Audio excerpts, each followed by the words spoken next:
Scamacca. It is Scamacca time. From what we understand, Scamacca is starting the game today. Some early team news. Not that we have it officially confirmed, but with 4 minutes to go until the team news is officially announced, we are fully expecting Fabianski to maintain his position in goal alongside Johnson, Carrera, Zuma, and Creswell. And there is a debut for another player. Emerson Palmieri, we believe, is starting the game today. Then, of course, Rice, the captain, is back. Souček in and alongside him.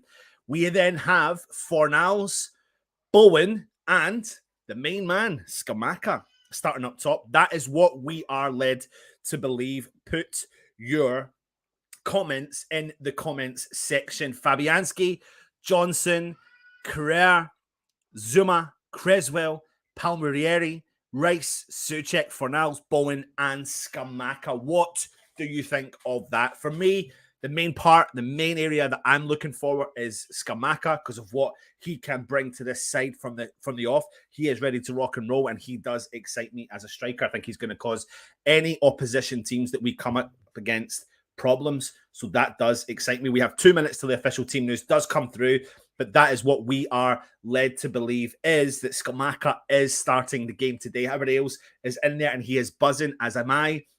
Let's get this up and ready for the season. Absolutely buzzing. Usual suspect afternoon all. Toby Sampson's in the house. Irons. Let's hope the lads really start the season today. Absolutely, mate. You know, it's vital that we get something on the board because now you've got teams that have started to break away. I mean, I know it's very early days, but I mean, Brighton, for example, have got 10 points on the board, and that's us already got a 10-point deficit that we need to try and make up. So today's really huge for West Ham to go and get 3 points. But have the faith in what Moyes is doing as well. Boom, West Ham family. Simon, good to see you, mate. Fuck Fred, 212 Irons. Good man. Come on. That's what we want to see. Literally a minute to go now till we get the official team news coming in. Charlie Bolton is saying, come on, you Irons. 4-1 to West Ham. Yes, he is. We are led to believe that Scamacca is starting the game today. Reece Cook is then there as well. Razor Johnson from Australia. Good to see you. When are we going to make Paqueta official? What time? Probably tomorrow. We believe the medical is taking place today, and there'll probably be an announcement tomorrow. So West Ham usually tend to not work at weekends, the backroom staff, etc. But I think they want to get this deal done, so that is it. Come on, you Irons need to win this one, Anton. Absolutely. Antonio is starting. That's not what I've got here. That's not what we've got. But like I said, please bear with me. There is a minute to go. So we are just waiting for the official team news to come through. And when that does, I will give you the confirmation and I'll let you know if what we are told is true or not. And I always do like to say to you all that, you know, always wait for the official team news to come in, which is literally any second now. We are waiting for that team news to come in just as we're doing it. I'm just waiting. So we should have it now. Let's see. Let's see. Come on, come on, come on, West Ham. Have you updated it yet? You haven't yet. Just waiting for that. Just waiting for that. There we go. Yep. So we do have the confirmation that Palmieri does get a start and Scamacca does start there. Emerson Palmieri does make his debut for West Ham and Scamacca starts in the Premier League. Hi, Anton, how massive are we? Tell me. No, Freno, you tell me, mate. How massive are West Ham? Please, West Ham, 3 points today. Pretty, please. Absolutely. Paqueta is in his medical. He is. Afternoon, everyone, from Adam Cook. Good to see you. We will be joined by several guests throughout the show, so don't be worried about that. It's not just going to be stuck with my dulcet tones and my horrible-looking face. Today is the day for us. Hey, hey, happy Hammerette. Good to see you too. Hope you're all good to see everyone, of course, as well. Marcus is saying, seriously, need a goal for the boys, let alone all 3 points. Hopefully a strong team is put out and we get Villa on the get-go. So the bench does consist of Areola, Ogbonna, Sefal, Downs, Coventry, Lanzini, Benrahma, Cornet, and Antonio. So he maintains his position with Fornals as well. And we're just going to have a look at formations as well in a second, but we're just waiting some more guests to come on and we will come on and talk about that. Is it a 4-4-1-1? Hey, Anton, when has Paqueta done his medical? What time will the club make him official? Listen, if they do the official announcement later on today, then that would be cool. One Football is saying Antonio, but it's not. run through it again, please, Antonio. So we do have Fabianski, Johnson, Carrera, Zuma, Creswell, Emerson, Palmieri, Rice, Soucek, Fornals, Bowen, and Scamacca. The front line needed a shake-up, absolutely. Would like to see Antonio and Scamacca linking up. Afternoon, ladies, from Luke Legend. Good to see you, Luke. Hope you're well. What we wanted, so the whole team needs to turn up to get the 3 points. Just started happy. We will go through this in a second. I'm just waiting a guest to come on so I can do some stuff in the background, and we'll talk about formation as well. Very nervous. Cornet assist. Benny goal. Hammers win 22-1. Who takes a penalty if we get one? Good question. Just looking through that team. I wonder if Scamacca steps up for the penalty. He's a good set piece taker as well. A good win would be before the Spurs game on Wednesday. Win or bust today for Moyes. We must win and score some goals. 3-1. 9-0 from Howard Hills. Morning all, 5:55 a.m. here in Canada. Hoping for a big win and some big news. Our season starts today. It does. It's a back three. We'll go through that in a second. I've just not had a chance to dissect the news. Budgie, afternoon hammers and hammerettes. Paqueta refusing to cough, hoping someone else will come in. No. Come on, you irons. No start for Benny. Wow, 5-4-1 I got with Emerson at left wing back. Afternoon all from James. Moyes fans, give our team a chance now. Let's see if you guys can deliver. You're an insane YouTuber. I'm an insane YouTuber. What? Was expecting Benny to start, actually. Afternoon, everyone. How Olia doesn't get the start is baffling. Hi, happy. Come on, you irons from Jonathan Wood as well. Feed the Big Mac and he will score. Absolutely. Howard Hahn, better win today on my birthday. Happy birthday, Jonathan Wood. So everyone, please, if you are in the chat, wish Jonathan Wood a happy birthday, please. Howard Ailes, how are you? Hope you are buzzing. Wow, so excited for this game. Loving this lineup. Need to impress Paqueta for sure. Scamacca needs to start today. He does. Toby's in there as well. Hopefully, Bowen isn't carrying Danny on his back today. Let's hope that Bowen has a good game. That's what we want. Afternoon, Anton. We're all happy bunch with the Lucas Paqueta medical today, and I did predict it on Russ's show Friday. You did. How do you know Paqueta will be official tomorrow? If Paqueta having his medical today, should it be official later on? No, I don't know. I'll put that out there. I don't know. I'm just guessing on the history of how West Ham do announcements. I don't think in the last several years we've ever announced a player at a weekend. When we know players have been done either on the Friday or the Saturday, they do tend to wait to the midweek. So they could announce them today. They could. I don't know. I don't know that for sure. So we'll see how that comes. But either way, fingers crossed that will get done. Up your neck of the woods up your neck of the woods today. Happy is live from Philippines. Cool, nice to see you. Thanks for joining us, Clive. Regardless who starts, at least we have some real talent on the bench. Got to win this one. I tell you what. You make a valid point, Acid. When you look at our bench, you can see how strong that is there. You've got Sefao, you've got Ogbonna, Downs, Coventry, and then it gets interesting with our attacking options. Lanzini, Benrahma, Cornet, and Antonio. There's 4 really game-changing midfielders there. And yeah, people can sit there and say Lanzini's not had the greatest of seasons so far. However, he is and could be an impact player off the bench and really could offer us something. So that is quite interesting to see.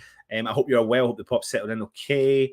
Happy birthday, Jonathan. Afternoon, Anton. Good to see you, Stephen. Gutted I couldn't go today, but so buzzing. Absolutely. Hope Paqueta is signed as well. How amazing it would be if we score a league goal. I know it would be amazing. We definitely need that. Nice day for it. I'm watching at home with the little one today. The little ones are running around the house. It's a lovely weather down here as well. Up here, I should say. The little man had his football game this morning, which I took him to. So, and he played really well, which was good. Would like to have seen a back 3 or is Johnson on the wing? We'll talk through that in a second. Alan Dunn, will Picky be right for Scam?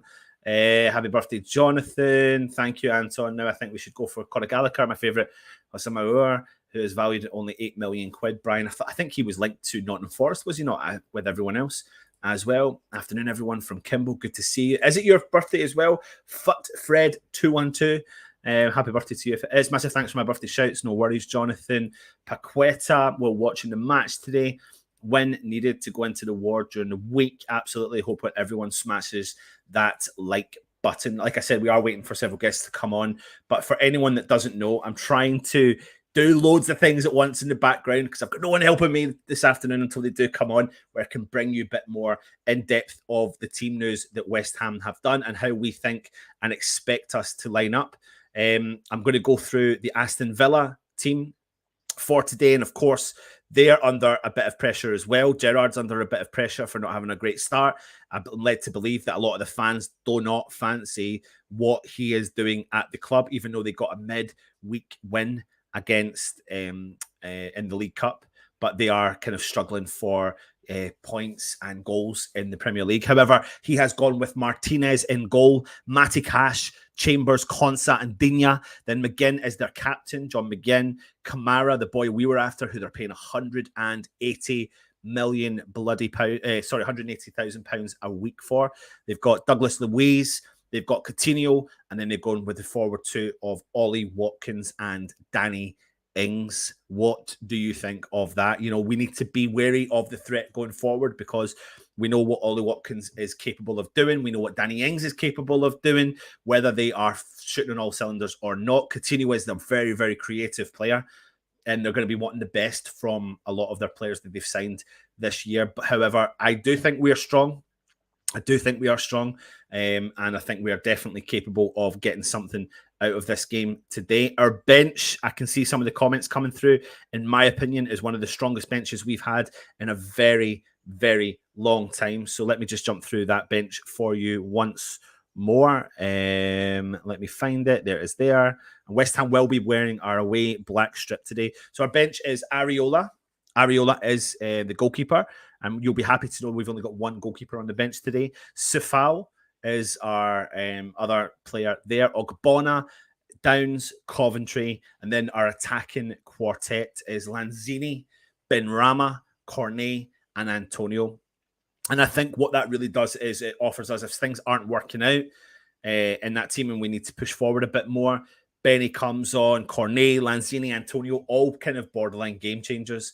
But I really hope that we get the service to Scamacca today. One thing I will look at and discuss is the formation that we're playing today. Now, what's interesting is that we've got Johnson, Carrera, Zuma, Creswell, and Emerson, the five kind of, in theory, defensive-minded players. So you could be playing with three at the back with the two wing backs as well. So because we know that Creswell can sit in the middle alongside Zuma and Johnson. So I wonder if that is Zuma and Carrera. Now, Carrera prefers to play on the right of a middle three, central defensive middle three. And we know that Emerson Palmieri loves to get up the wing and push forward as much as he possibly can. So I wonder if that is going to be an option. I'm going to bring on our first guest, though, for this afternoon. Irish Tommy, how you doing, my man? You all right? Well, Anton, yeah. Well, interesting team. What do you think, then? Yeah, happy, actually, relatively happy. Change of formation, I wasn't too worried about. I was hoping we would, as you saw in my video that I did for you guys for yesterday morning's show, I was really hoping that Moyes would do something a bit different, change it up. We had to. He's done that. You know, playing now today with wing-backs, Emerson put in straight away, making his debut. Obviously, we've got Scamacca up top, which is fantastic news. I think it's time now for him to start. And I mean, you know, week in, week out. He's a goal scorer. We need him up there. Villa won't know quite how to handle him today. You know, that he hasn't been sussed out, as it were. You know, teams in Premier League don't quite know how to deal with him yet. Yeah. So he'll cause problems, hopefully, for Villa. Interesting side. Souček in midfield again. Not particularly pleased about that, you know, given his form has been so bad.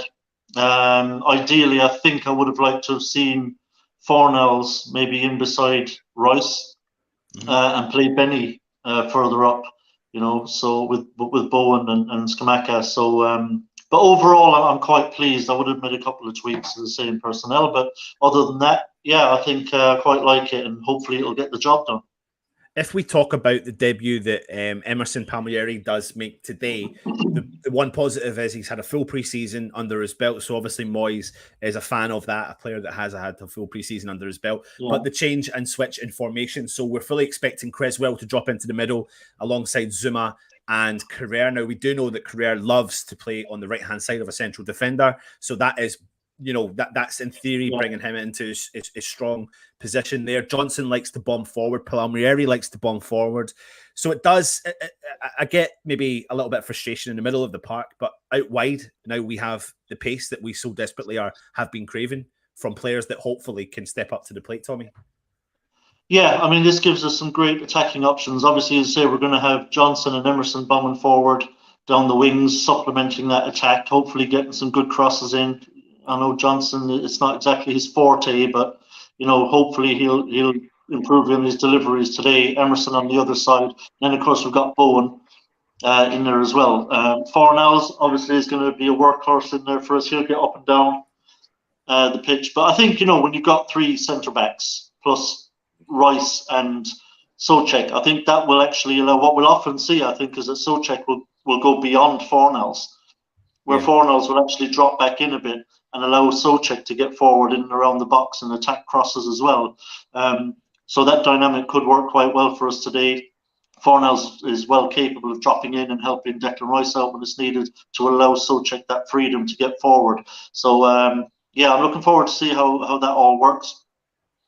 I think another thing, though, to be, Matt, I'll come to you for a second, is the bench is really quite strong today. Our bench is, the strength and depth is starting to get better, but it's the quality that's on the bench. And if you think about our quartet of attackers that are on the bench, I mean, they are borderline game changers. What do you think, Matt? I know it has taken a long time this summer to get players in. And let's not forget, potentially, Paqueta's going to sign today/tomorrow. So that's another one to fit into that bench. And if you go back to like last season, when it was either one of Fornals or Benrahma didn't start, or Lanzini, you had one of them and Yarmolenko. And that was the only options. There was no options for really a different style of centre forward. There was no options for any sort of pace to impact off the bench. So now, you can start a game and we have the opportunity to change formations, to change the tactics, to go route one, to go down the wing. We actually have the opportunity not to just go, we need to get 2 or 3 goals in the first 70 minutes, because the only options we have off the bench are defenders and holding midfielders, where we're going to try and shut it out. Most of last season, it was Masuaku was coming on to play left wing. He was not an attacker in the slightest.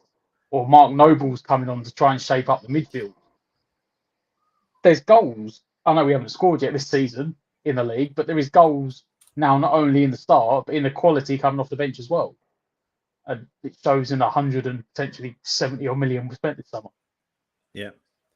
I think, I'm going to jump back onto playing the wing backs. You can't help but think that maybe Moyes today is looking at the getting the ball into the box, getting the ball to your striker as much as you possibly can, because what I will say is against Brighton and also against Viborg, that Ben Johnson, when he was given his chance, was starting to work his way down the flanks and was starting to put balls into that box, Tommy, and the natural born instincts of a striker from the likes of Scamacca getting on the end of them you can really see the difference in having that natural born goal scorer in comparison to Antonio, who we all love, and has done a very, very good job for West Ham in his career. And he's been very versatile, and he's doing, he's done everything he needs to do. However, you can see the difference between him with his back to goal compared to Scamacca, who's got his front to goal and wants to attack that goal as well. What do you think Moyes' thinking is behind playing these two wing backs and Scamacca up top? Yeah, I think partly it's for some more defensive stability. We've been far too open at the back. I spoke the other day about Zuma go and walk about up the field and leaving Kerr essentially on his own with acres of space either side of him and in front of him. So I think Moyes wants to tighten up in that area. So I think that's partly why he wants the 3 centre-backs in there. We've been far too open. And obviously then you got Rice and Souček in front, which will help as well. And this formation will allow Souček to get forward without hopefully exposing us too much. We're still going to have enough back there, hopefully to cover and close down space and not get caught out on the counter as much as we have been. So I think that's the main reason for the change of formation. I think is for defensive purposes. But obviously, it does bring wing backs into play, which is helpful as well, because obviously they're essentially, nowadays, wing backs are playing two roles. So when we don't have the ball, they drop off, they create a back five. When we do have the ball, they're essentially wingers, which means that you can have more players playing around the centre of the midfield. You can compact that centre again, because that has been our weak point. You know, we've been so open right down the middle, and that's what wing backs give us. So they can still get forward, get the crosses in, interplay with the midfielders when we're in possession. And like I say, when we're out of possession, they drop in and make a back five, make it much more compact. So I think that's the reasoning behind it. But also the point of view of Scamacca, I think when you're playing this system, your striker has to stay in and around the box. You know, he can't be drifting out like Antonio out to the wing. Generally, the left wing, Antonio will end up almost as a winger himself out there, and he'll be in the corner with the ball. And I think what we get with Scamacca is that he will actually play as a proper number 9 on the shoulder of the centre backs. He'll always be in and around the edge of the box, looking for the crosses, looking for the little passes, looking to make those little runs in between, always wanting to get in on goal and get on the end of things. And with the wing-back formation, it allows for a player who'll just stay in and around the box. And Scamacca does that. And like I say, he's got the instincts of a striker. He makes the right runs. He's strong in the air as well on crosses. He can head a ball.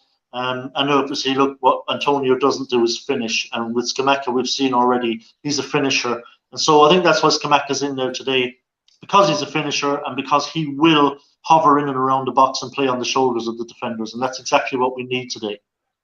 I'm going to bring up just a few clips of the game that we had against Brighton. Not physical clips, but images. I don't know if that's actually came up on the screen or not. For some reason, I'm a little bit slow on my end. It's just coming for me. So, in the Brighton game, you can see that Benrahma's running onto the ball. Come on to Benrahma in a second. And you can see here with Antonio at the bottom right-hand side, he's marked by the defender.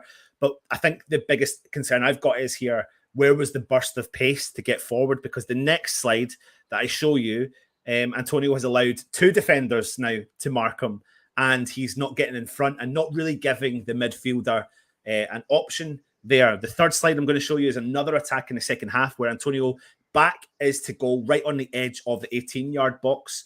Now, I don't mind when his back's to goal, but I prefer his back to goal when he's further up the field rather than in that position. Yeah, can I just say, so one thing I noticed about Antonio here, apart from the back, you say like his back is completely to goal. Look how flat-footed he is. Like he's not ready to do anything. You know, right. He's not ready to turn inside or around the outside of that centre back. He stood there basically like a statue. He's 2 feet right beside each other.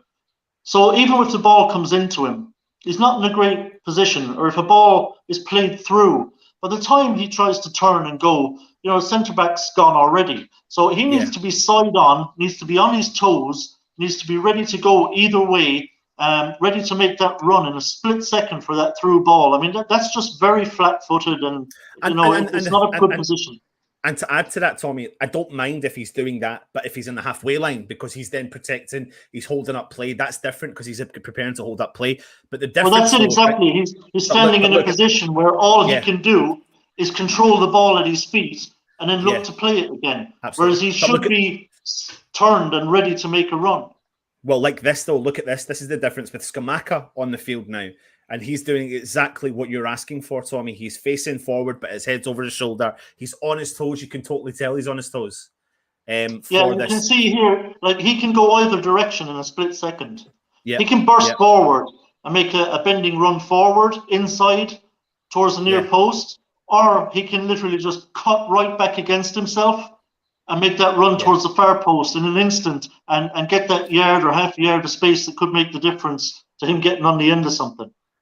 And in this same run of play, this is the next move that Scamacca makes. As you can see, he draws the defender out, and the defender's gone with him. And there's you can see the gap that's opened in between the 2 centre defenders there. But on the back post, look what you've got. You've got, I think that's Lanzini, and I don't know who the other player is there. But they're running in at the back post now. Whoever's on the ball, I think it's Bowen's on the ball. He's got options more than he had before. He's got an option to either shoot, which I think he does do in this form of play, play the ball through to Scamacca or try and find the back post and you've got two players on one defender. You know, that's what the difference of having someone who is progressive thinking does. If I go back to this here, when Antonio's not making the run, the progressive run going forward, and there's two defenders there, I said it last night in the preview, look at the two players in behind him. I think it's Souček and Bowen. They're calling for the ball, but they're congested. They're in a traffic jam.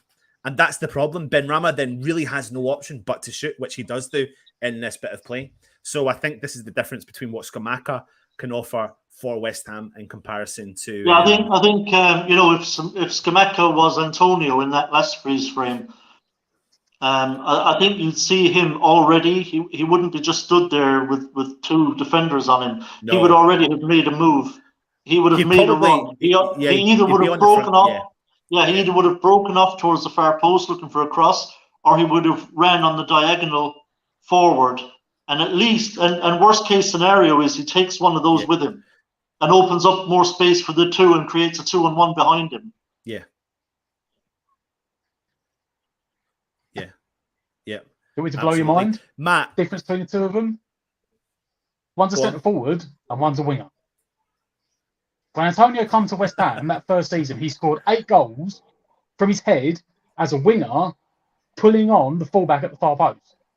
All you've shown there is he's a winger pulling out to the far post. The centre forward will play for the space. The centre forward will see the space at the near post.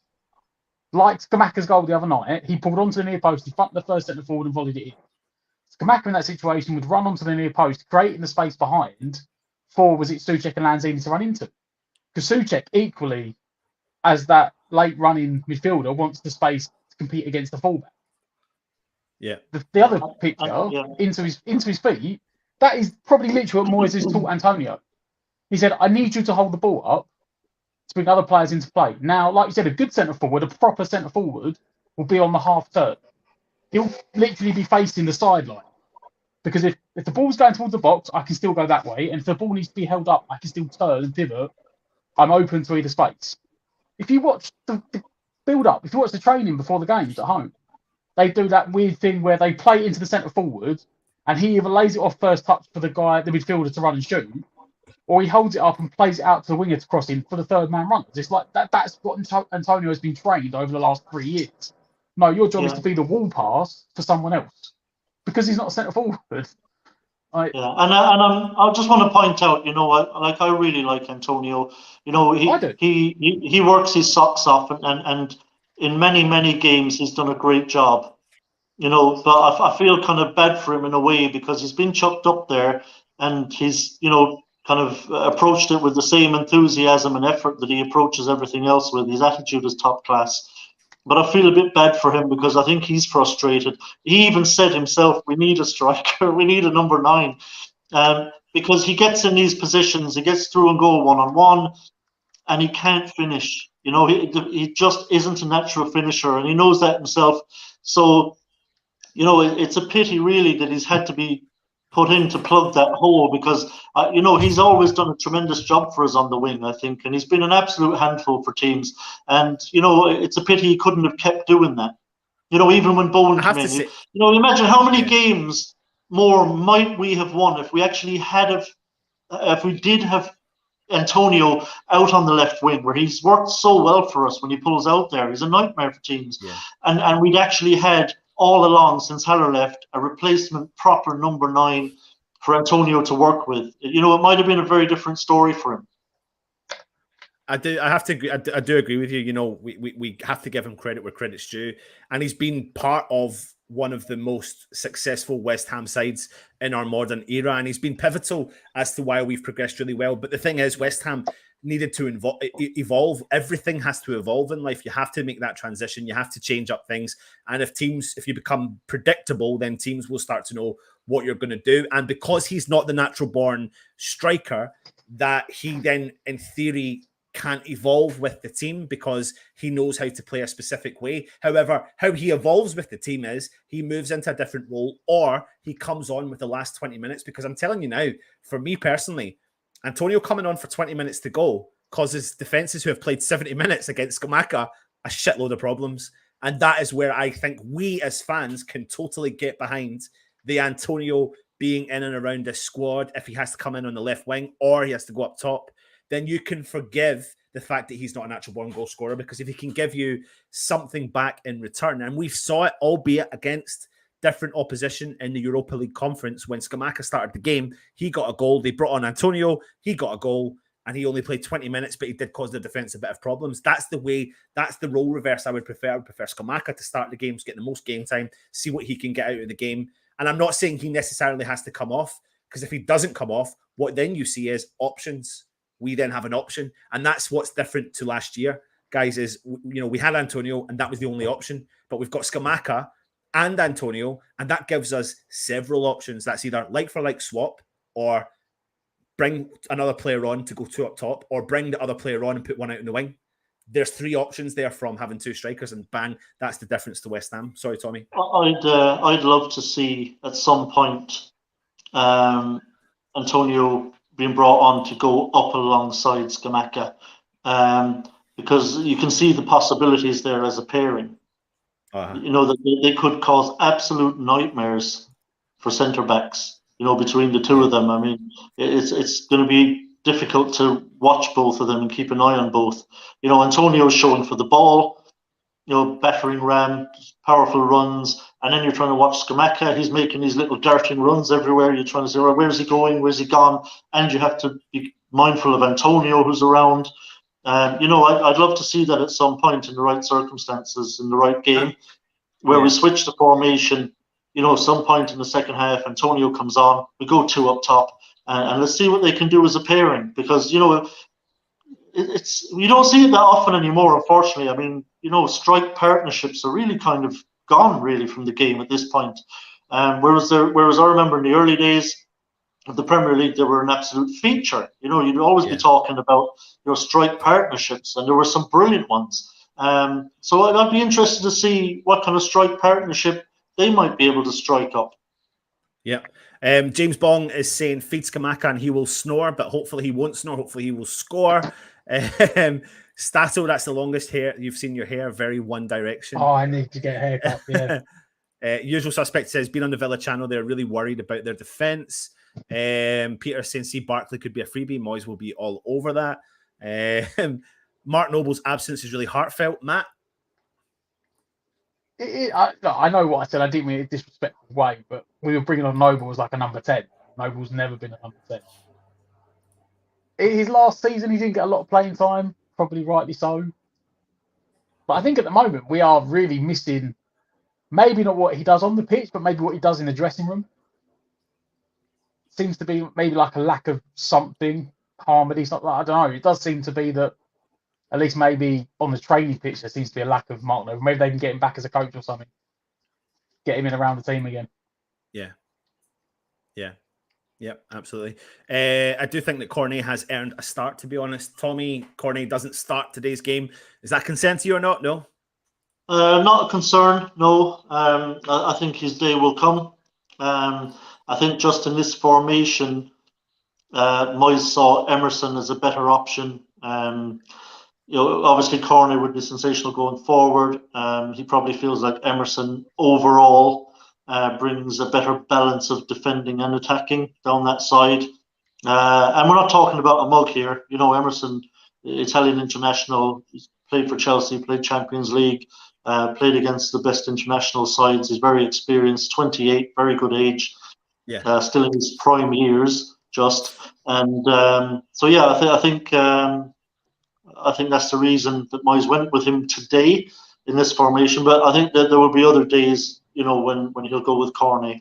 Well, another thing to remember is the versatility in Cornet.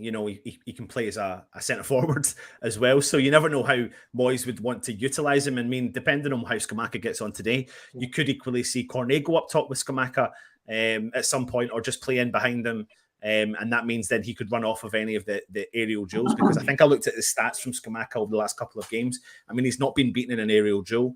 I mean, he pretty much is winning. He won 100% of his aerial duels against Freiburg, and I think he won 90% of his aerial duels against Brighton. So the man is obviously a threat.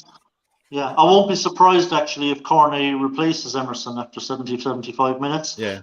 Emerson hasn't played many matches. Obviously, he's fit in terms of training, but whether he's 90 minutes in the Premier League fit yet, he may not be. So he might start to flag, 75 minutes in, and Moyes might decide, right, let's get Emerson off, let's chuck Cornet in, and now Cornet is going to run at a tiring defence, and could be a nightmare for them too.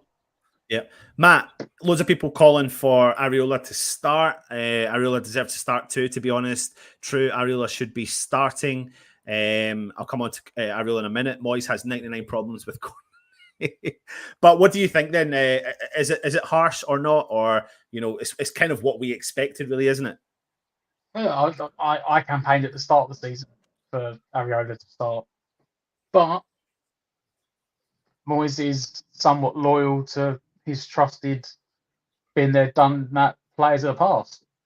And Fabianski has been there, done that. And to be fair, Fabianski's not had a bad start to the season. Like, I still maybe look at the goal at Forest because he entirely dived the wrong way off the first shot, but maybe his sight was blocked. Yeah. Against Brighton, he had a solid game. He actually made a lot of good saves at Forest as well. So you can't. I think his distribution is lacking, and that is why I would start Areola.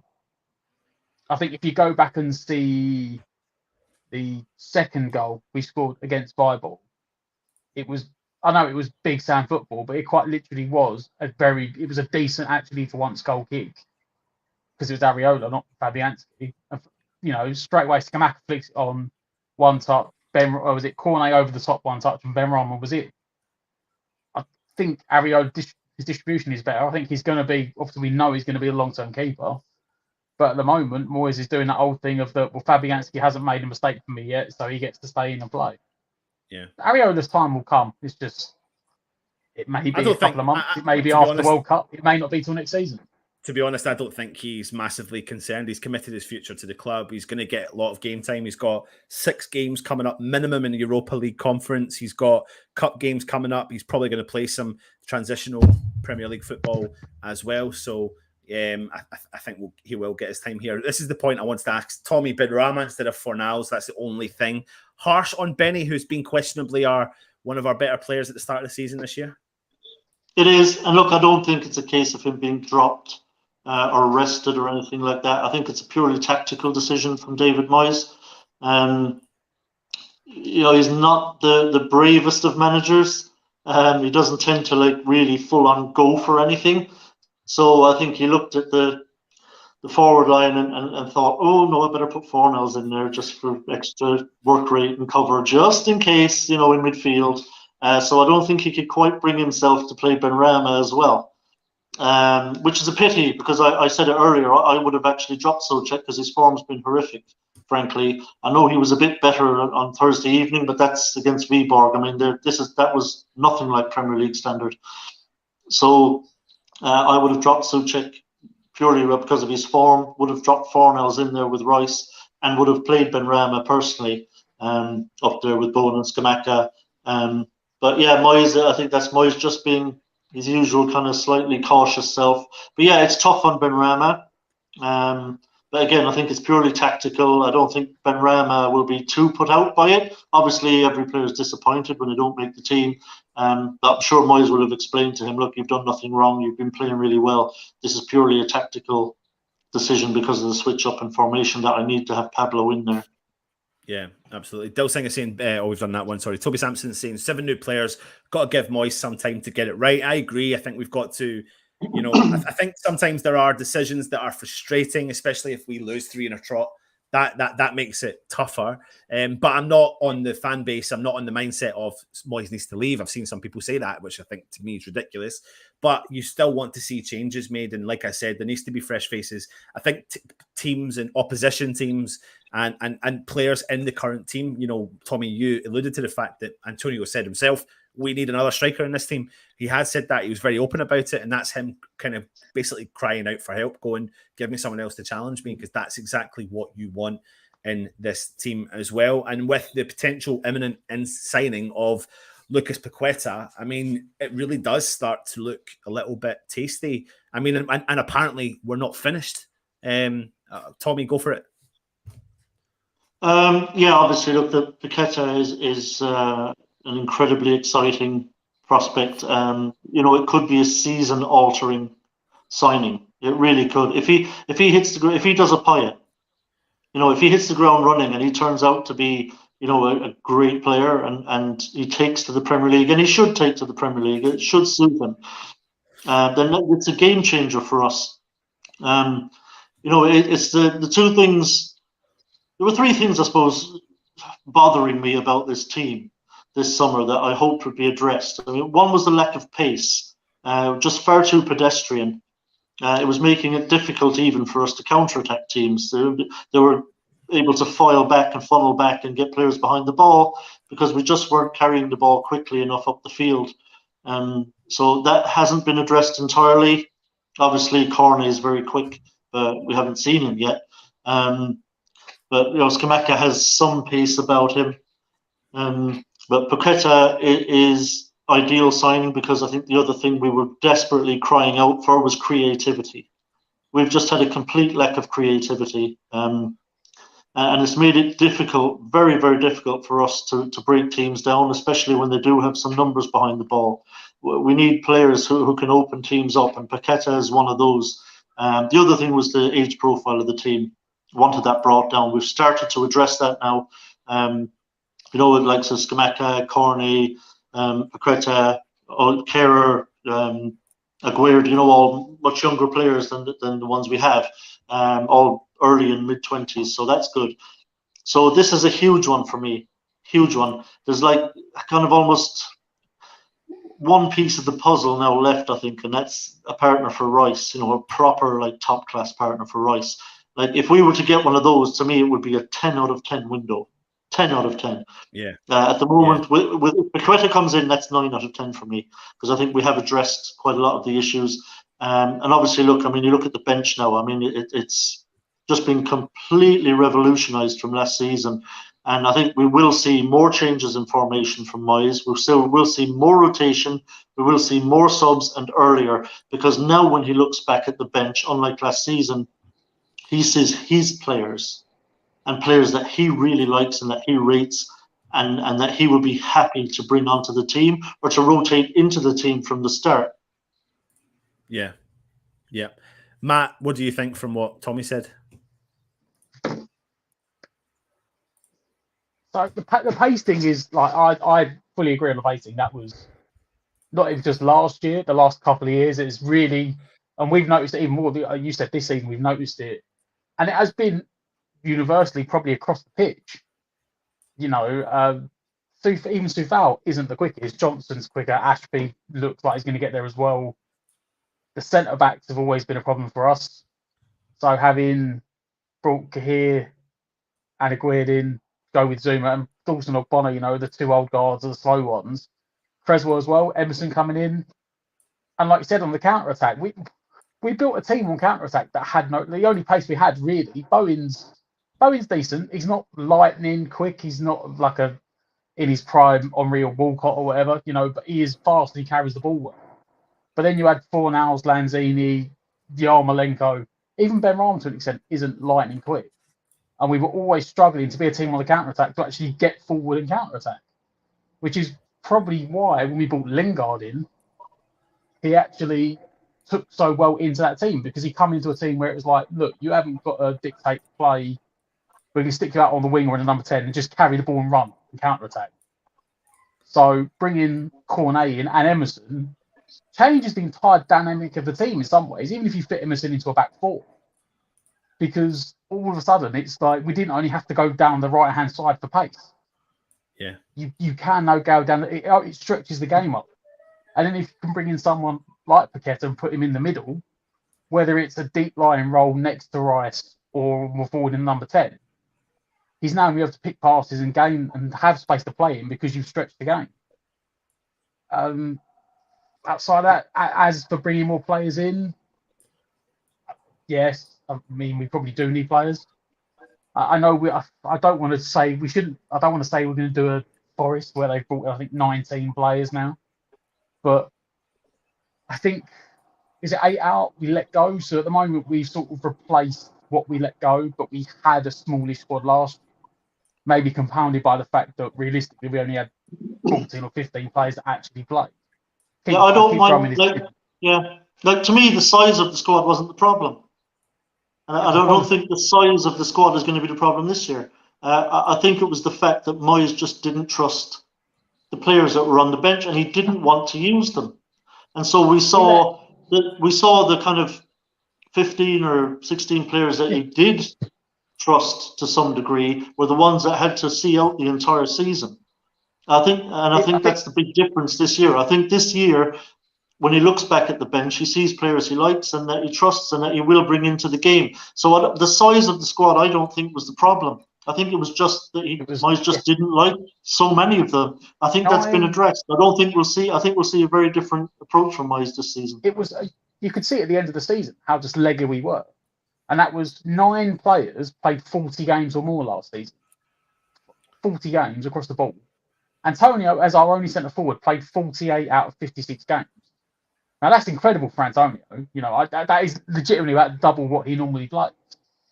But, you know, at the end of the season, we're like, Antonio's lethargic, he's not doing anything, he's not creating, he looks slow, sluggish. Yeah, because he's played, like, for him, about 2 years' worth of football in a season. Because, like you said, so Yarmolenko, Martin, Noble, Crowell, Fredericks, and someone else. It was the first. Yeah, even Vlasic and Benrahma were kind of struggling to get starts. They only started 26 games between them, even with Vlasic, like as the 7. And then Diop played 10 games because we had no players. And he's, you know, supposed to be Fulham's marquee signing, and he's played 2 games off the bench and made awful mistakes in both of them. You know, I feel sorry for Fulham fans because we all tried to warn them, you don't want Diop. They bought him anyway. But between 8 of them, it's 30 games, 35 games started.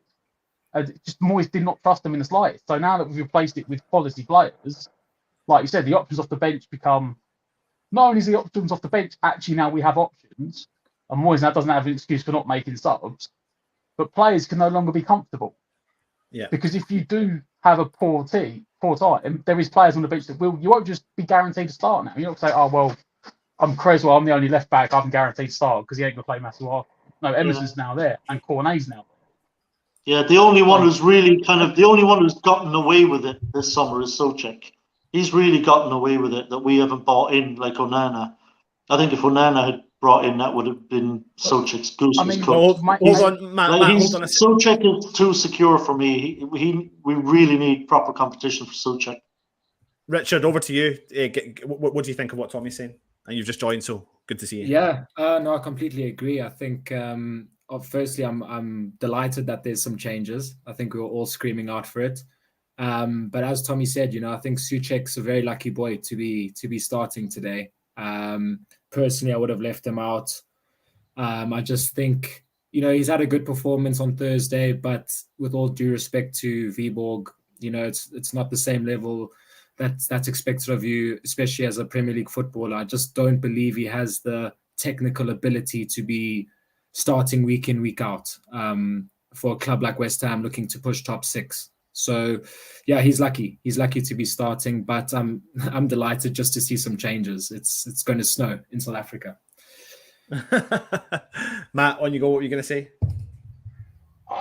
This is one of the only games. There's probably at the moment about 3 or 4 games or 3 or 4 teams in the league that I could understand Souček starting, and Villa is one of them. Purely because maybe I think it's Leicester, maybe Southampton, they can't defend set pieces at all. So this might be one of the only times I say it more and I go, see, if he's put Fornals in the middle to make it midfield 3, he's boxed up midfield, he's put some technical ability in there as well to maybe loosen the pressure on Souček to get the passes in. If you can say to Souček, you're just going to be like a late man runner today and go when your head is in the box. He could get on the score sheet today, because I've watched an Aston Villa preview yesterday. They were talking about the game today, and that's the one thing they were crying out about, is that West Ham score set pieces and they cannot defend and save their lives. Yeah, I agree with all of that. Got Mings in today. I agree with all of that. Yeah. I agree with all of that from a purely tactical standpoint, and it makes complete sense. Problem is that Souček has got... Tommy, on the long point of review, on the long stand, I cannot understand how he's still in the team at the moment. I'd have dropped him about 2 weeks ago. Yeah, from a tactical standpoint, everything you said is absolutely correct and makes perfect sense. The thing is that on the ball, like he's got to sort himself out. You know, he's got to start. He's been a passenger. The games have been passing him by. You know, his passing has been atrocious. And, you know, if he's going to play for those tactical reasons, you know, he needs to actually contribute in open play, both when we have the ball and particularly, I think, when we don't have it. You know, he's got to be doing better because he's been a liability, you know, so far this season. So having him on there for those tactical reasons, completely get it. But he can't just be there for getting on the end of set pieces or making late runs into the box. I mean, there's a lot else going on in the game outside of that, and he's got to start contributing to that side of the game.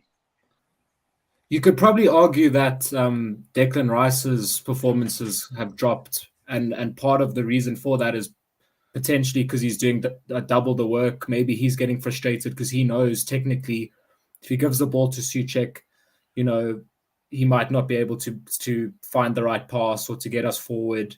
So, yeah, I think that's also, you know, a point for debate is maybe Rice's performances have dropped as well. I think that with Declan Rice, you know, I don't doubt for a second he's not been up to the standards he was last year. However, I said in someone else's channel recently that we underestimate a player having a newborn. And I didn't even know that she was pregnant and all that sort of stuff. So, you know, if that I'm not blaming it solely on that, but if he's going to be a proactive father, then, you know, we've seen a little dip of form with Fornals when he had the kid. We've seen a little bit dip of form with Lanzini when he had his kids. You can't blame them for that. That's a good thing, but we underestimate it. On top of that, though, he's been given the captaincy. You know, he's missing his buddy in terms of Mark Noble. And what's happening is that he's having to step up at such a young age. So West Ham aren't just transitioning, but Declan Rice is going through a transition. So we are talking about a player that West Ham value at £150 million. And we as fans look at him and say, we have a £150 million midfielder in our team. So to go from hero to zero in the space of 3 games, I don't buy it. I think it will come back. I just think he's taken a bit of time to transition. He'll also be looking at the rest of the team and looking around and going, right, we this needs a bit of freshening up. You know, we need, and like you said, Rich, he might be looking and going or thinking, well, Souček, you're not up to your standards. But I don't think they think like that. I think they think, you know, I actually think the team looks at Souček and goes, he's in a really valuable asset because he does all the work behind the scenes. And I know it's not been happening so much in the first 3 games, and in theory to a lot of fans, not last season as well. But if you were to look at individual stats, which I suppose is a dangerous thing to look at, he still scores extremely highly in his individual stats, but that doesn't mean it necessarily works for the team. Yeah. I'm going to bring this up. This is how, hopefully this comes up on the screen. You can see that there. Is this the shape that we expect West Ham to be today? Yeah, I think so. I think that's just about spot on. Yeah. So, I mean, I suppose the one benefit... What are you going to say there, Tommy? Yeah, I just don't like that Fornals there, I'll be honest. I think that was a great opportunity. I'd love to see Benny in there. I really would. Just Fornals being... And I'm nothing... anyone who knows anything about me knows I'm a big fan of Fornals. I really love the guy and brings a lot to the team. I just think today, when we've got the 3 centre-backs, when we've got the wing-backs, and we've got Rice and Souček shielding, that we could have made those front 3 really exciting, pacey, skillful attacking players. I think Moyes has missed a little trick there, to be honest. I think Benrahma should be in there.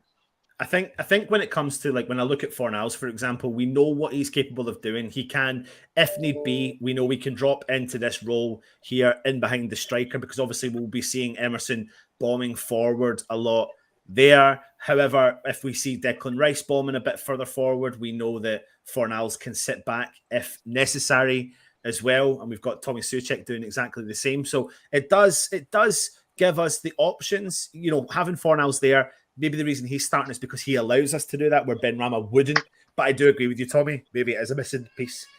I'm going to sneeze, sorry. Anyone else? I just wondered if it'd be a midfield three. Villa play like a 4-3-1-2. They do play with their wing backs to get the wing backs up. They do play. Their midfield is particularly narrow. So I did wonder if it might have just been a midfield three with Fornal sort of maybe sitting in front of Souček and Rice, but then pushing Bowen up top alongside Scamacca. So you're saying put. Let me have a look here. Let me have a look. Where is it? There it is. There. So you're saying bring in. I mean, just if Moyes wants to match up the tactics, sort of like that, so you can spread Souček and Rice a bit more.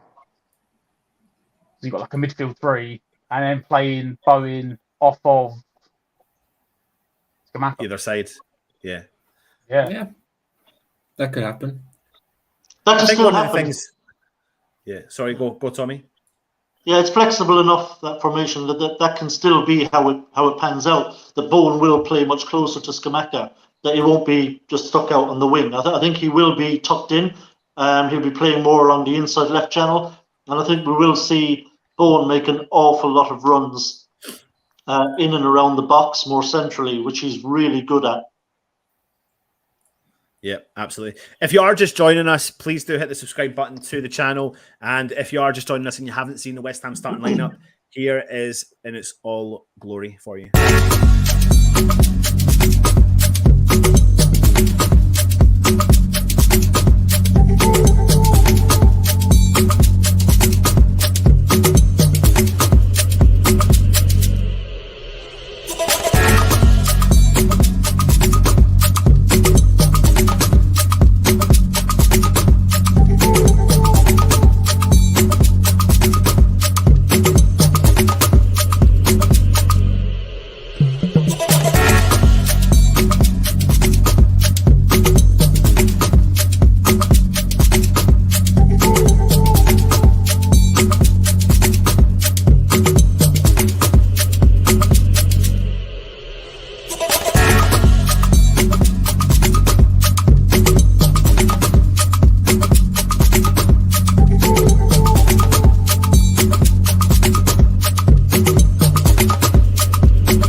There, but we've lost a couple of people. Anyway, I'm just going to ask everyone in the chat who is there to give me your predictions. So put your predictions in the chat just now for the game today, kicking off in literally 6 minutes time.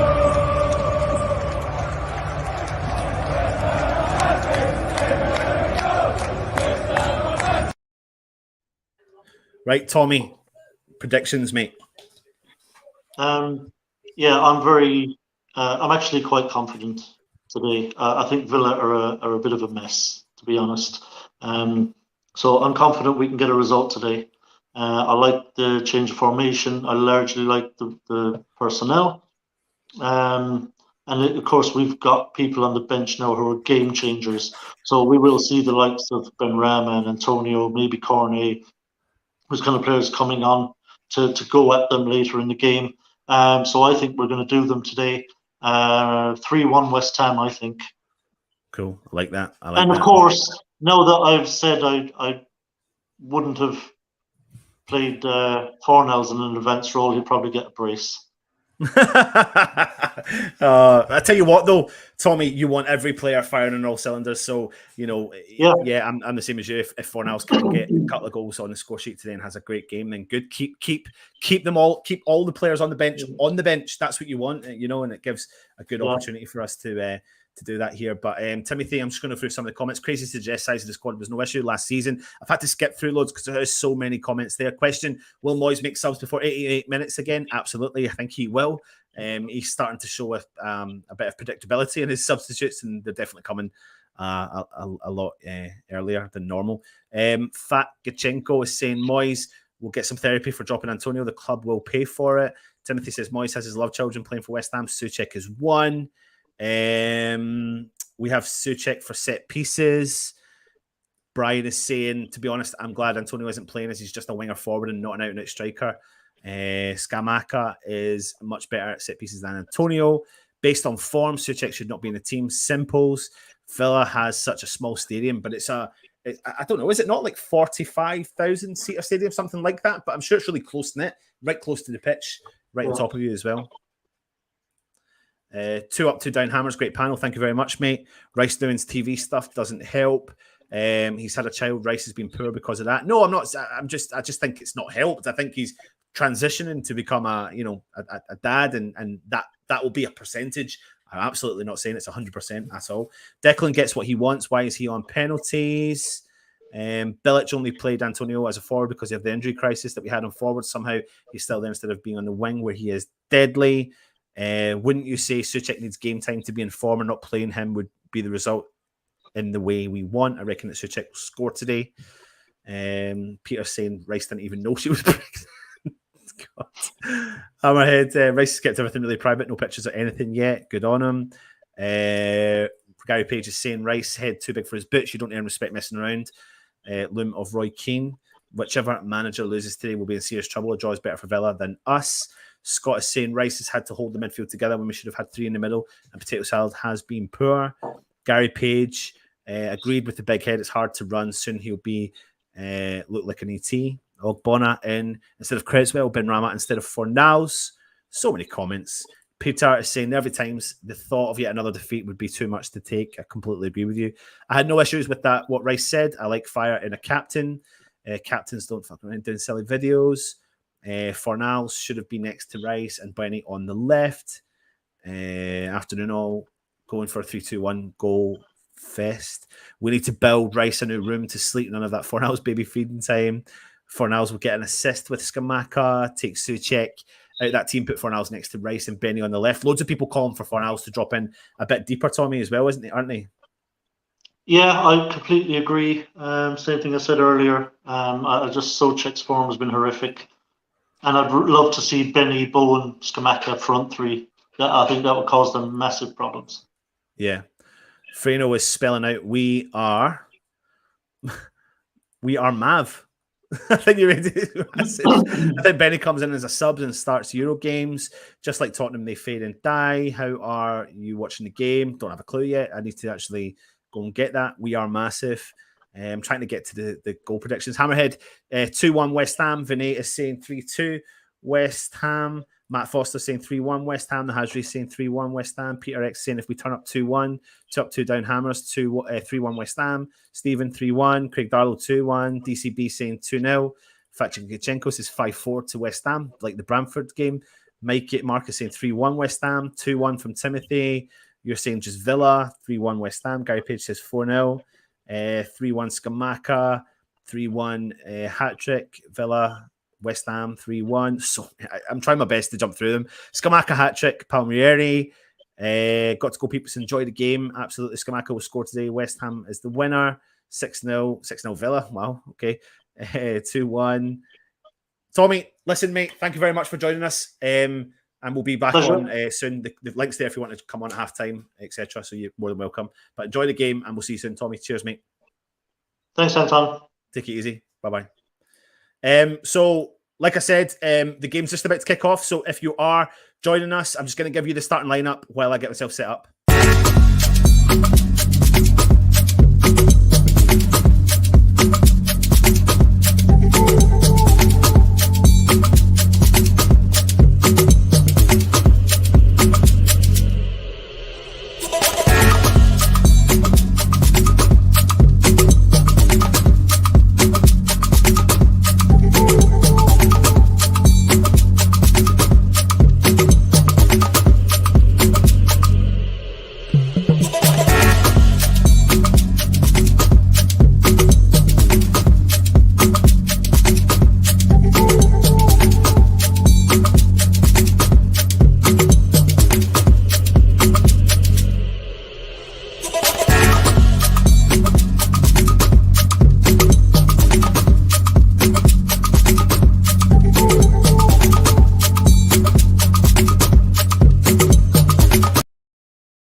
There you go. So I'm just getting my feed set up for all of yous that are watching. Just bear with me for a second, please, as that comes on. There we are. Should work now.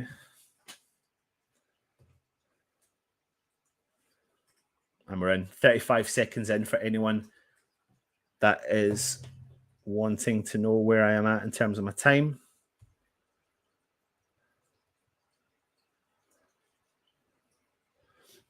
I think I'm just waiting for Matt to join us.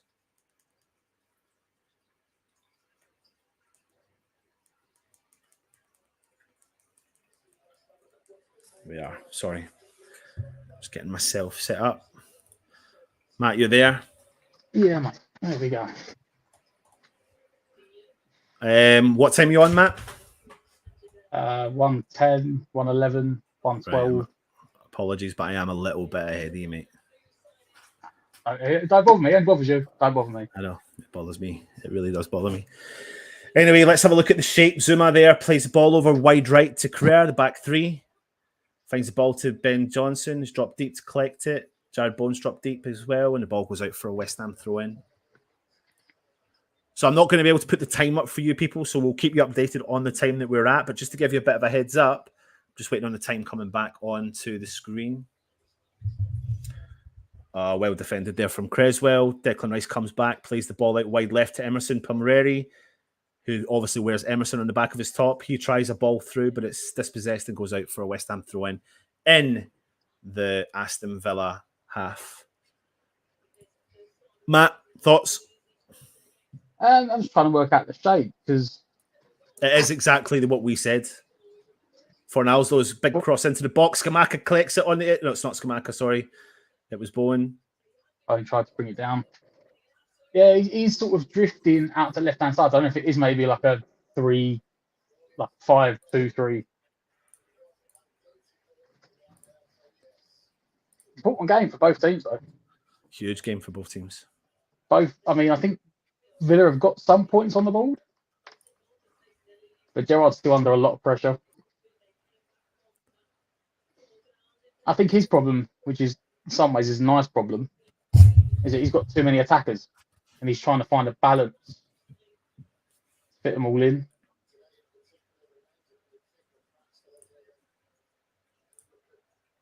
See Bowen right up there at the top with Scamacca at the moment. So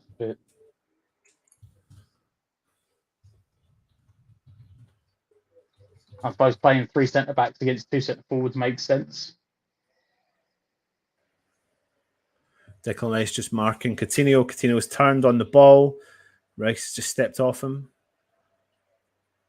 Aston Villa now in the centre circle. Plays the ball out to Matty Cash. Halfway line, plays the ball back. Chambers now out on the left-hand side of the centre-half pairing.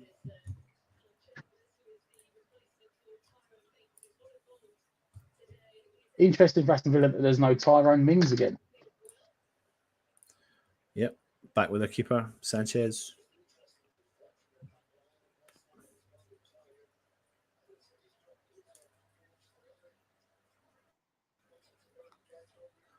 Villa just holding onto the ball through the back line.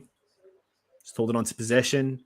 Scamacca now chasing up the keeper. He backs off the keeper. Anything you've clocked so far, mate? No, both teams seem to be... I mean, look, if you look there, just then it did look like... It does look like I said, like sort of 5-3-2. Fornals is a lot more... It looks like the left-hand side of a midfield 3, whereas Bowen is a lot further up alongside Scamacca. Referee's just holding up play for a second there. And I think the fact of where Benrahma is playing... where Fornals is playing is why Benrahma's probably not playing. Because I can imagine he's going to get through a very big workload for Fornals. I'm sure when we're like in this sort of formation at the moment, looks like defensively he's tucking in like sort of part of the midfield 3, but then I'm sure when we start going forward, he's going to expect it to be able to get wide out on that left-hand side.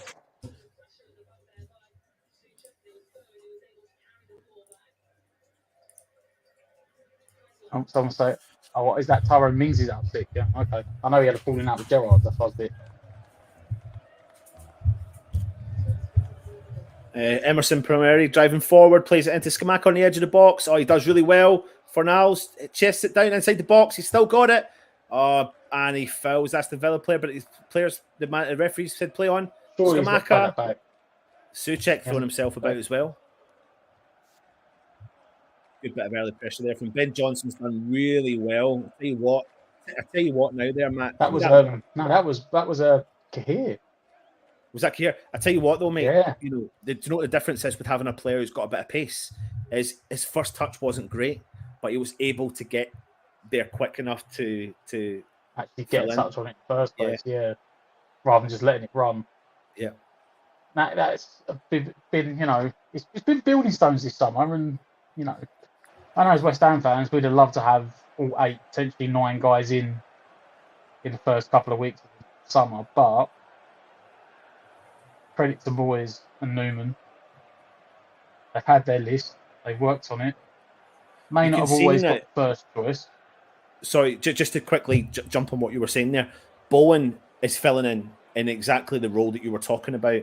When West Ham push forward, Fornals and Bowen are dropping really far up top with Scamacca. There's a really good... You can see the trio. Yeah, you can see them. So I think the reason Fornals is in there and not Benrahma is he's probably going to have to do 2 jobs at the same time. Yeah, definitely. You hear me will probably be... Yeah. He was then, and then all of a sudden, the second, then you started being a bit jumpy. Before that, it was fine. There you go. Hopefully that's fine. Souček and McGinn getting a bit stuck in with each other. Well, so far, I've got to give credit to Souček. I mean, he's getting himself stuck in as well. He's been the most effective midfielder so far for West Ham. Maybe Moyes has had a word with him. Like I said there, you see there when we defend at the moment, I'll say Fornals is sort of tucked in as a part of the midfield 3. Whereas like Bowen's got no, I don't want to say no interest, because I don't want to sound bad on Bowen in the way I say it. It was like maybe tactically he's been told, no, you need to stay close to the Scamacca. Let Ben Johnson worry about stuff on the right hand side. Aston Villa down the left hand side there. I tell you what, fair play to so far Carrera and Ben Johnson. They're filling in really well for each other there. Yeah, they look like they're Ben Johnson's committing to go forward and like you said though, Carrera's when you've got someone with pace, when you've got that centre back that's got a bit of pace, Johnson's first worry isn't got to be whether that ball goes in behind me. Because you know sometimes the defender, especially on the halfway line, Bowen driving forward, skips by one player. He's still got it now on the byline. He's driving forward. It goes out for a West Ham throw in. See, that's better. That's where you want to see Bowen. Matt, you're going to have to drop your camera down a little bit. Yeah, that's it. That's it. Just takes away the actual physical game. And getting our arses kicked. No, you know, that's more than I've seen Bowen really in the other Premier League games. You know, he actually was getting forward, getting on the wing, trying to commit to players. Souček just numbered out there, right down the Guinness corner flag, 3-on-1. For anyone that's watching, we're on 8 minutes 50 seconds, 8 minutes 51, 8 minutes 52, 53, 54. Just in case you want to keep up with us. Ball goes out for a Villa throw-in just before the halfway line. I like that training top. I'm not going to lie to you, mate. It's a bit funky, but I like it. Oh, which one? The one that Moyes is wearing, or the one the players are wearing? The one that the players are wearing. Yeah. Looks like you get something on like a National Rail train seat or something. Carrera's done really well so far. He has. He looks pretty comfortable there. Souček's dropped back, done well to win the ball back. Scamacca's, what a play from Scamacca. Bowen now really through the middle. He feeds Emerson. Rice, Creswell. Emerson's made a really nice run. Good. He's broke the offside trap. Crosses in. It's unlucky. But I tell you what, Emerson is all about getting forward, isn't he? Yeah, but again, we talk about this pace. Brilliant defensive there from here. It's pace. I need to. How do you officially pronounce it? It's so someone was saying. I was watching the game the other day, and they were basically, we was at the game last week. And what's the guy's name? You know the guy does all the interviews, like halftime interviews and stuff at the stadium. Martin. Yeah, he said like Kara. Big cross in from Ings. And it's going to Emerson, who plays the ball back to Fabianski. A bit of pressure from the Aston Villa team there. Plays the ball out of defence. Yeah, he was pronouncing it Kara, so I don't know if that's how you pronounce it. We'll have to actually look it up at some point. But again, it's said him and Emerson both coming in, and of course we haven't even seen Aguerd yet. You know, but the opportunity there with Emerson, all right, the ball wasn't the best because he had to get to the byline and just try and dig across out. But when was the last time you saw Creswell bomb past the fullback to get to the byline to dig a cross out? He doesn't. Well done, West Ham. Scamacca's dropped deep. He wins the ball. Fornals plays an early ball. Oh, it's really quick through to Bowen. That was unlucky. Tell you what, Matt, 11 minutes in. I like the work rate. There. He was having a go at Fornals. I like the work rate. Scamacca laid it off and he turned and made a run and he wanted the ball back into his feet. And he's telling Fornals to calm down. Big ball over the top for Aston Villa. Aston Villa now driving forward. They found a bit of space on the left-hand side. It's going to go out for a goal kick. They've tried that overlapping run with Digne, Lucas Digne there, but it's gone out. Has he hurt himself trying to do it? No, he's fine, I think. Well, so there's little pockets of space there. There's tiny little pockets of space because Ben Johnson's committed. When they're on the attack, Kaye drops in, and then there's that pocket down the wing. So Digne then has to make the runs, gets it. So that's what we need to be mindful of when we play that three at the back. But Zuma, in the same way, it's could be employed for a counter attack because if he doesn't get that ball, all of a sudden your left fullback is out of the equation. And that leaves Bowen again go one-on-one against, I think it's Callum Chambers on that side for the centre back for Villa. Oh, Scamacca wins that header. He got a little bit frustrated there because he's like, why is no one winning that second ball? Just misread it, didn't he, Bowen? Yeah. He's a lively striker, isn't he? He's a lively striker, Scamacca. His ball's over the top. And now it's Kaye against Ollie Watkins. Ollie Watkins coming onto the edge of the box, puts it onto his right foot, shoots, takes a deflection, goes out for a way Aston Villa corner. So again, they found that. Is that the pocket? Let me see. Yeah, it is. Yeah, behind Ben Johnson. Behind Ben Johnson and just where Kaye is. So Kaye's a little bit further forward. That's just that's going to be that thing of match fitness. Well, not match fitness, but match understanding. Did Fabianski save that? No, it was deflection. No, Zuma just stood up to it. No, yeah, that's just that that understanding you get with playing together. Because Creswell and Zuma were both on the same line, a bit deeper, and Gahair's pushed up. And that's where the pocket space was created. Oh my God, they've scored. They've scored from absolutely nothing. It's a crazy goal. I can't see the corner. Have they ruled it out? They've ruled it out. They've ruled it out. Yeah, because did it somehow flick off the near post? I don't have a clue what's going on. Is it gone out? I think the referee's said it's gone out. Let's see. Yeah, I think it went out before it went in because it bounced. It clipped the near post. Oh, it has gone out. It has gone out. Oh, yeah. Yeah. 100%. I tell you what. It has gone out. Blatantly gone out. Yeah, they've scored a goal, but it's going to get chopped off. Definitely chopped off. It's not even close. But the is, I think Danny Ings has headed that onto the post. So yeah, it was. You've got to use that as a warning. You've got to use that as a warning, no, Matt. I don't know. You've got to use that as a warning. Yeah, someone got the free run at the near post. Yeah. Ben Johnson against Tommy Souček, who's dropped deep. Pings the ball wide. Switches played to Creswell. Might have been 23. Might have been Coutinho at the near post. From about a yard. Emerson. Oh, Fornals, you've just lost the ball. Plays the ball now to Sanchez. Away one there, West Ham. Bowen tries to win the header, but he loses it and it goes out and it goes back to Sanchez for Aston Villa. Yeah, it was a sort of someone managed to get a free run at the near post, but it was like literally a yard out. Headed it straight against the post, went across to the far post for Konza to score the rebound, but as you said, the linesman his flag up straight away. Oh, ref.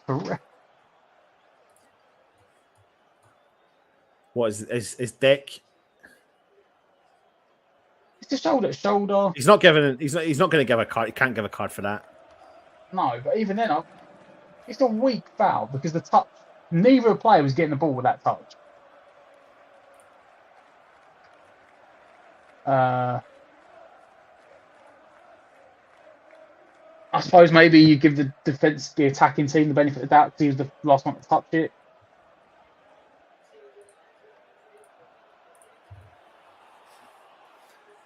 But Aston Villa come forward, trying to build from the back themselves. Ezra Konza out to Callum Chambers. I'll tell you what, they're brave, Villa, and I suppose there's one thing Gerrard maybe gets called for is that they're sort of playing similar to the way we play, in the fact that they like pushing the fullbacks really hard at the pitch. And the difference is we've sacrificed the midfielder to accommodate playing an extra centre back to make it a back three to give the stability, whereas Villa are just literally playing two at the back. And then expecting Big ball, Douglas we go Luiz in the pocket again. Watkins, Zuma's gone out, Chris stepping in. Tries to skip the ball past and out, so Villa throw in. So they're definitely trying to go down that right-hand side of West Ham. Their left-hand side, our right-hand side. That's the area. A nice neat ball there from Aston Villa. Back heel, coming forward. Aston Villa crosses the ball into the box. He wins the header and Fabianski collects the ball. He should be winning that header, though, Watkins. No, he shouldn't. Shouldn't be winning that header. He's always going to struggle with the...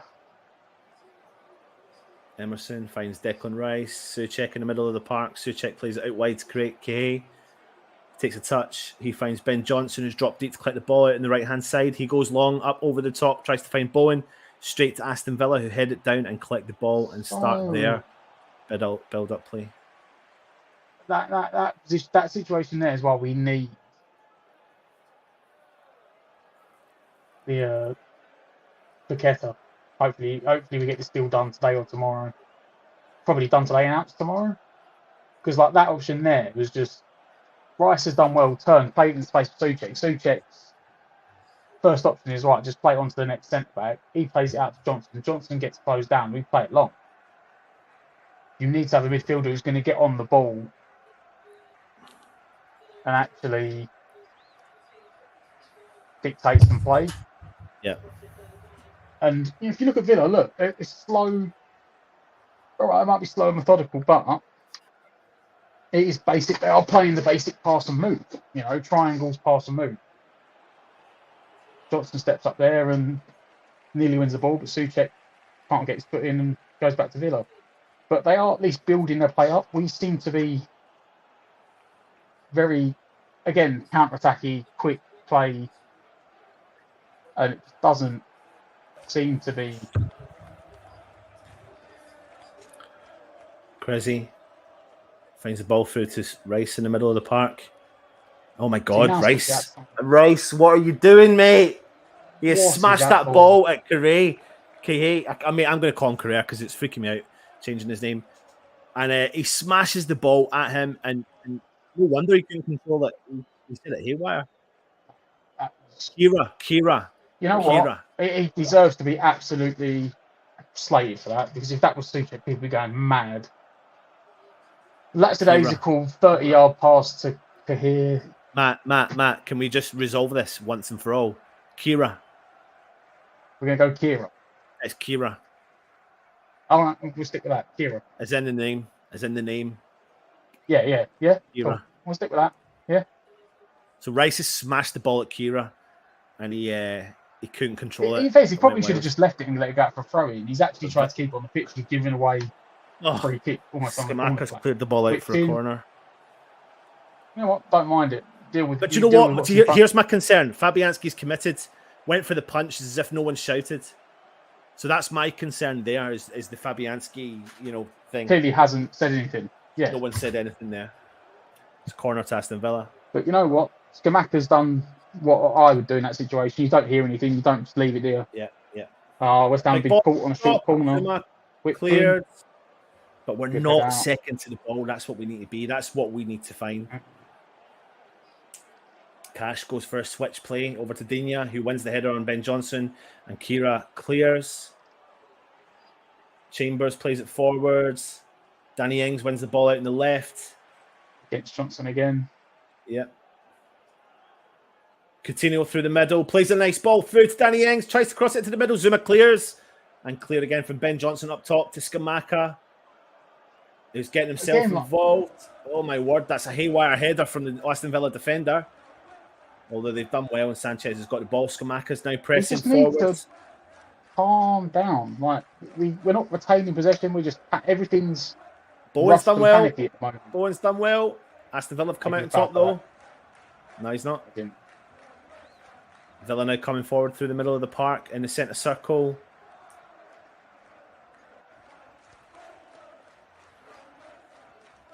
West Ham are looking at making a change. Whose hamstring's gone? Ben Johnson's done. Johnson's done. Oh yeah, I've just seen him go down. Soufal on the bench. Oh, he's raging. He's gutted. Yeah, Soufal's coming on. Yeah, he is. You can see as well. As soon as that ball went like West Ham possession again, he's just down on the floor, hands in his head. I tell you what, mate, I'm gutted for Ben Johnson because I actually thought this is his chance. This is it here now. Look, let's have a look here at this. Scamacca is marking. The ball does go out. Who's marking Coutinho? No one's marking Coutinho. No one. We've got 4 guys standing on the 6-yard box. Rice, Zuma, Souček, and... Yeah, but then no one's marking the follow-in runner. No. That's what I mean. We're playing this stupid... It does not work. We're playing this stupid zonal market. And they're all marking space, but no one's following the ball and no one's following the runners. They got away with one, massively. And it was the right decision. It wasn't even like a close decision. I bet Newcastle are absolutely gutted now. If you believe rumours. Rumours were this morning or last night that they've offered $2.5 million for Ashby. For who? He won't be going Newcastle. Yeah. It was in the Daily Mail. That's what I'm saying. I said if you believe the rumours, but they've got no chance now. There's no chance in the start, mate. West Ham were never selling Harrison Ashby. No, I mean, I'm talking like West Ham do sell their kids. Yeah, but if they don't get, if he doesn't want game time, then he might push for a move. But Ben Johnson is off. Anyway, he looks like he's got a hamstring injury, and he looks like he's going to be out for, I don't know, the best part of 4, 6, 8 weeks or so. Yes. And he's gutted. Somewhere around that, yeah. So Ashby now can be finding himself on the bench a lot more. Ashby will get game time in Europa League Conference. Yeah, he may be the right back for the conference games now. Zuma. Johnson's going to be out for at least a month. Souček. He finds Soufal. Heads forwards to nobody. That's full head. I was about to say that's a bit better from Souček. If he can get that pass more controlled, maybe zip it more than loft it, that's the sort of thing he needs to play when he's got his back to goal. Try and not play back to a centre back. Try and hit the full-back.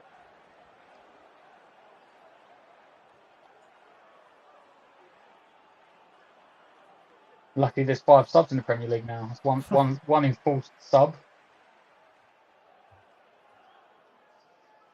See that ball just into the midfield? Which I don't see how we seem to be so wide open at times.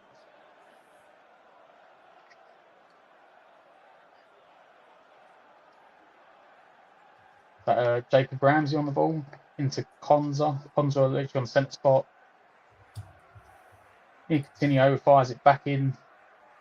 Jacob Ramsey. Ramsey into Douglas Luiz. Back to Coutinho. Don't like this whole not putting any sort of pressure on at all. We just sort of sit back and invite the other team on. Round the corner. Creswell should deal with it and put it out for an Aston Villa throw-in.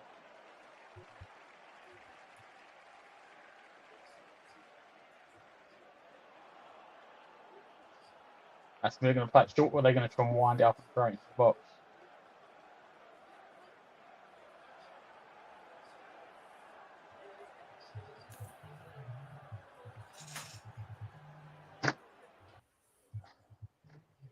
Matt, I'm just going to be here, but I'm just going to turn myself on mute and I'll let you commentate.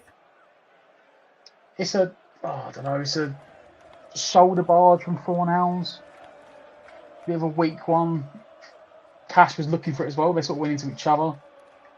He shoulder barged and he's gone down and pulled Fornals down with him. It's a free kick to Aston Villa, about 25 yards out, wide on the right hand side, almost on the touchline.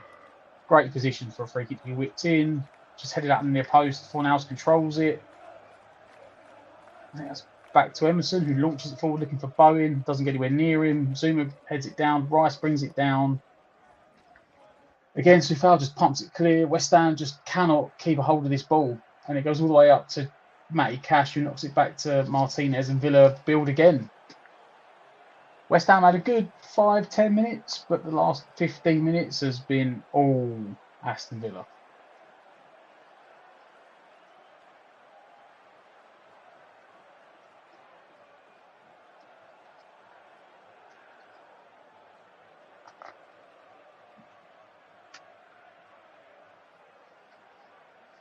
Konza plays it out wide to Digne, looks to clip it into the space again. Ollie Watkins turns and goes. John McGinn, Bowen's trying to pressure him, but he just sort of skips away from him, going down the touchline.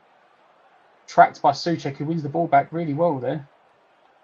Soufal can't clear the ball and gives it back away to Aston Villa. Coutinho's on the ball, looking for a runner. Matty Cash makes a run from deep.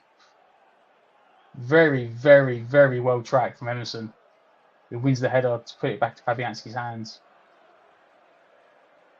Rice nearly gets his pocket picked by Coutinho into Souček. Souček hasn't got the pass. He manages to go straight back to Zuma. Aston Villa know. They've got three up front. Coutinho, Ings and Watkins playing as an aggressive front three for pressing. And they know. They're quite happy to press the back three and let them try and pass it into midfield West Ham, because Souček hasn't got the ability to turn and pick up the pace. West Ham eventually work it wide to Emerson, who knocks it into the middle to Fornals, back to Zuma. West Ham try and build again, out wide to Soufal. Soufal looks to try and chip it down the line. Closed down by Danny Ings. It goes out for a West Ham throw-in, nearly halfway line. How's Emerson doing? He's actually looking pretty good, to be honest, as a left wing back. He's offering an overlap going forward, and he's tracking the fullback quite well going back. So he's having a good showing so far. Bowen has got in behind Callum Chambers, but there's no one there. He pulls it back. Try first time, Konza. Oh, so Creswell. That's so poor. First bit of pressure West Ham get to try and put on. It was a throw-in for West Ham. Bowen's got away from Chambers, cut it into the box. There was no one there. It was half cleared. They'd just done a scooped clearance to the middle of the pitch. And Creswell's just flat-footed watching the ball come into him. And Ollie Watkins is determined to run and get there first. Creswell barges him in the back, and then Aston Villa getting out on the halfway line. They played it forward, won the ball. I think it's Danny Ings. Everyone's ran away and left him, so he's passed it wide to Digne. Digne then holds off. Now he whips it in. Zuma up and out. Souček heads it down into the middle. Fornals actually does well to break. Scamacca. Oh, West Ham nearly have the break on. Fornals done really well. Scamacca into his feet, holds off three players. Eventually, enough nicks on him that the ref says no, it's fine, and plays on, and Aston Villa have the ball back.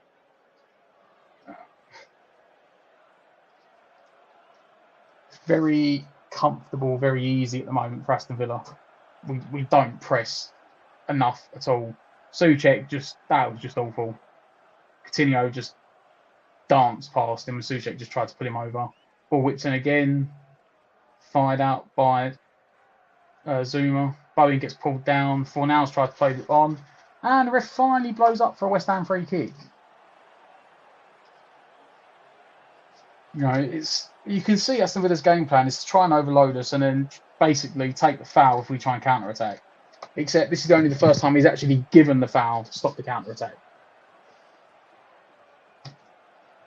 Can't knock the tactics, is what I would do if you would try and beat West Ham, but the ref's got to ref the game properly. If there's a foul, call it.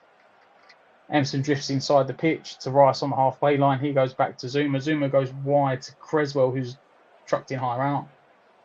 Fornals gets his pocket picked, and it's another West Ham throw-in.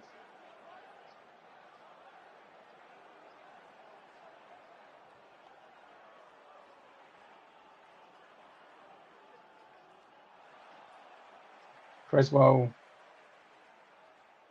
Into Fornals. Fornals looks around the corner. Creswell looks to swing it in. Oh, it's just too far for Bowen. Soufal tries to whip it back in. And West Ham get a bit of luck. Bounce the ball, takes it out for a West Ham corner. The first time we managed to get down one of the sides and get a cross in, it was a good delivery from Creswell, just too far beyond Bowen. Scamacca had come short for it. It was a big early ball. Backed up on the far side from Soufal. His first time to kick back in, and they got a lucky bounce of the ball hitting the corner flag and out for a corner rather than a throw in. Creswell would deliver, whipped over and in, and straight into the hands of Martinez. Too much height, and it was basically dropped on the edge of the 6-yard box from a big high starting position. Aston Villa looked for the counter attack. It's just marshalled out by Emerson for a West Ham throw in. Yeah, it was a rubbish corner. Yeah, it was no near post West Ham, no back post. It was literally high dip, but it was straight in the middle of the 6-yard box. I'll tell you what, I'm not joking right now. The worst West Ham player on the pitch is Declan Rice. West Ham had a thrown into Rice, and he just volleyed it straight out for an Aston Villa throw in.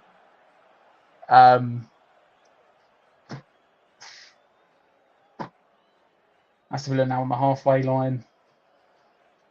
Konsa into Chambers out wide, looking to chip it down the line for Digne, who stands up Soufal, back heels it to absolutely no one. Soufal brings it forward,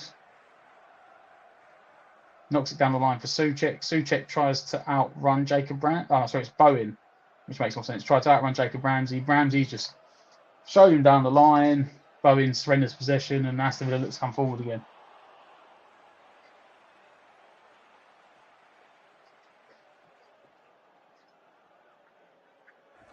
We're not getting a foothold in the middle of the park here, and that is the problem.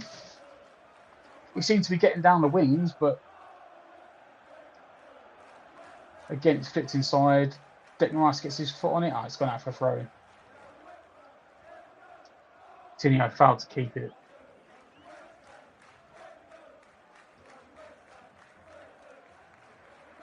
Throw into West Ham. Soufal to take it.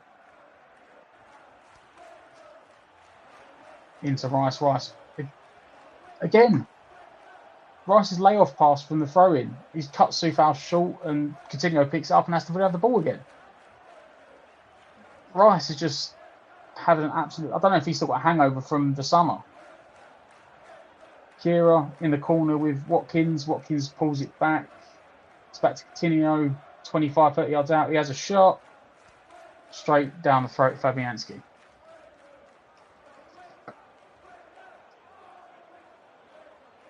Watkins does well to hold off Kira. Pulls it back to, I think it was Digne. Coutinho just drops a shoulder on Souček, but it was straight down. Yeah, it was straight to Fabianski in the middle of the goal. West Ham trying to play it from the back. Kira into Souček. Souček back to Kira. Kira into Zuma. Fornals dropped very deep, trying to pick it up on the turn. Into the feet of Emerson. Emerson nicks it wide. Creswell. Emerson tries to play the 1-2 with Creswell, and the ref's finally blown up on a player blocking the third man run. It's only about the 5th time it's happened, but Creswell tries to play the 1-2, and Doug Luiz just blocks off his run, and the ref's finally blown up and given the free kick. West Ham have taken it quickly. Switched it to Kira on the far side, into the feet of Bowen. Bowen just about knocks it off to Soufal. Soufal looking for options. There is none. You can see, you can actually see that Declan Rice is playing in a deeper role now and allowing Souček to go further forward. Yeah. Rice is just sitting in front of the back four. Yeah, Rice is just sitting there. Honestly, the thing is, it's honestly where he should just play. I know he wants to do that. I don't know, mate. I don't know. Is it? Problem is, if he goes to any other club, when he goes, where's he going to play? Because he's certainly not technically good enough scoring goals to be a box-to-box midfielder for anyone in the top 4.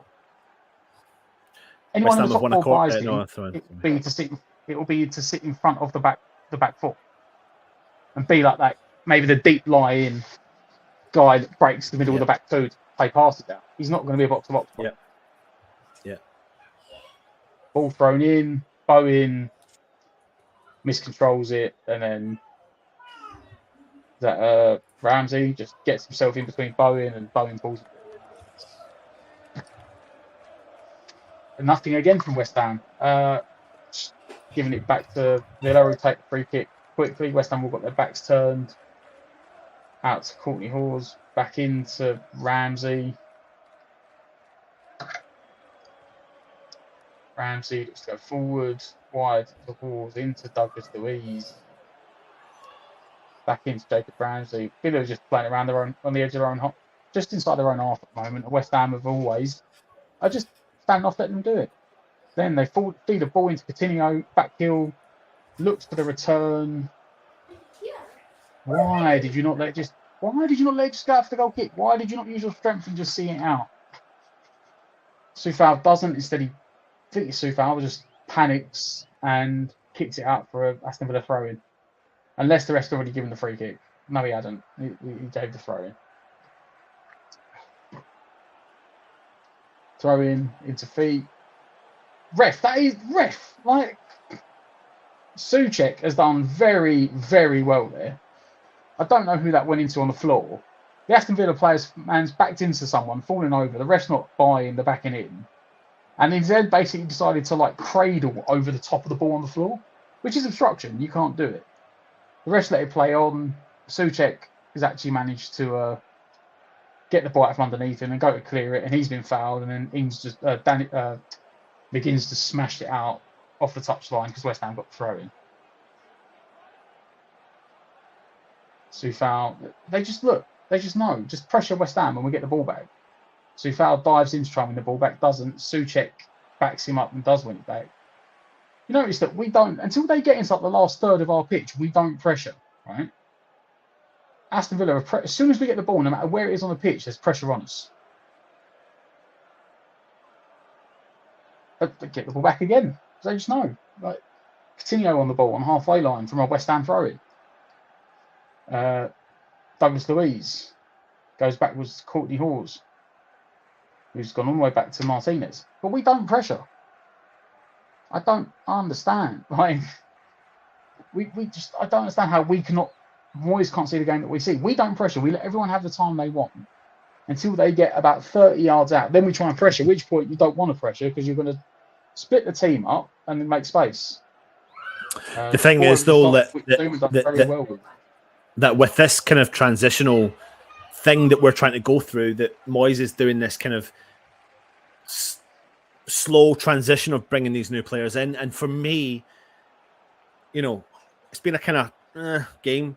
But what Cornet offers is the ability to get forward. You know, he's progressive.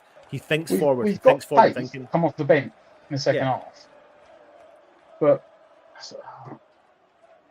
Rice done very well there. Creswell just takes control of it over Zuma. It's just, that's the frustration for me, is that we don't, like, Aston Villa know, all right, they're not pressing Fabianski right now because they're trying to mark up. But in the end, he's not even taking it. He's just made Zuma jog back 30 yards to come and take it. Like, they know straight away, look, it's pressure.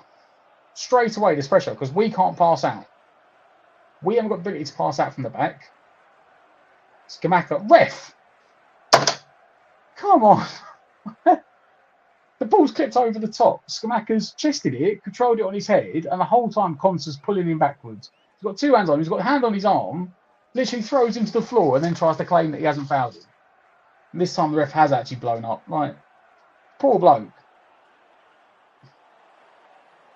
I just love the way as well that they know full well he's fouled him, but he still does the old, I haven't touched him, ref, when he literally had his arms on him.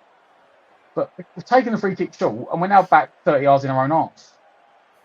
Souček, for once, had the easy pass into Fornals, didn't play it.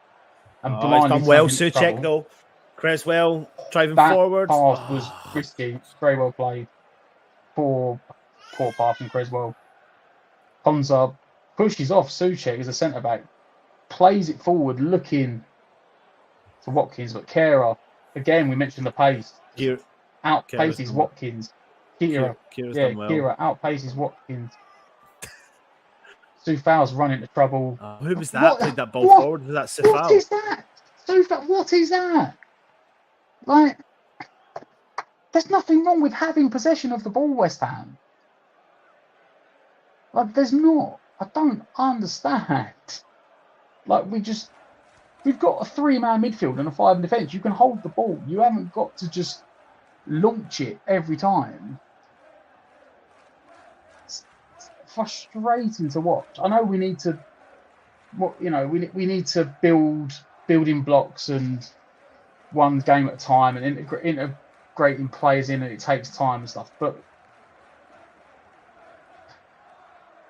Zuma misses the header. Kira does very well against Danny Ings. Fornals flicks it on. Scamacca knocks it back to Rice. West Ham get over the halfway line. Wide. Emerson plays the ball. Top. Scamacca wins the header on the edge of the box. Fornals shoots. Oh, it goes wide. He's looking for a deflection, but I don't think he's going to get it. No. Better. But that was a bit better. That was a bit of better play. Emerson whips it in. He done very well to get anything on it, Scamacca, to put it back into Fornals. But I mean, it would have had to have been a very, very good shot from there to have troubled Martinez. Very difficult technique. The height of the ball, the movement he was on. But you know what? It was a shot. Building blocks. Creswell doesn't quite clear it. The West Ham keep it on. Ref says no.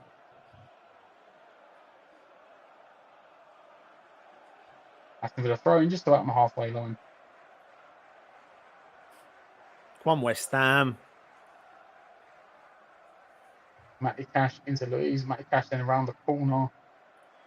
Creswell's cleared it, but he's been absolutely plonked by Watford. Right. Getting a bit of the crowd noise up there, Matt. Get a bit of the atmosphere going in this room. There's 2 balls on the pitch now, ref. And Aston Villa just Villa, played big ball in over the it top. entirely. Cleared from Kira. Coutinho tries to go over the top. Cleared from Zuma. It's an Aston Villa throw in. Need to wake up now, West Ham. It's Episode 13 is saying Scamacca is winning all his balls. Timothy is saying lacking creativity and pressure. You're saying Emerson is a good player too. Kira's got a good header. Zuma does well there. That's offside. Mark is saying a back 4, please, Moyes. Jonas saying Emerson is looking good. Jonas saying Benrahma needs to come on and Cornet. Scott R saying Moyes' tactic of giving away possession in the first half is working. West Ham again closed down. I don't know what the issue is. For anyone that wants to know, sorry, we're 43 minutes and 40 seconds into the game. 43-42, 43-43.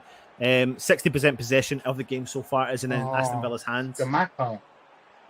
He's not giving the ball. Tried to lay off to Suchek, and they were both on different wavelengths. Scamacca put the lay off one way, Suchek went the other, and it's just giving Aston Villa the ball. Good nuts! Good nuts, Aaron's! There you go.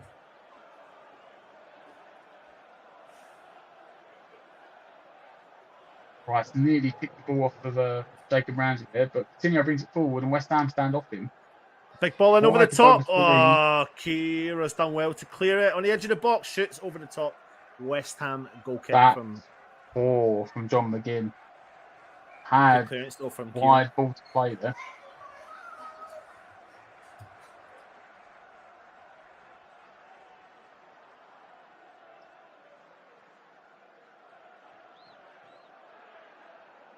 It was a good first clearance, but John McGinn always wanted to get on his left foot.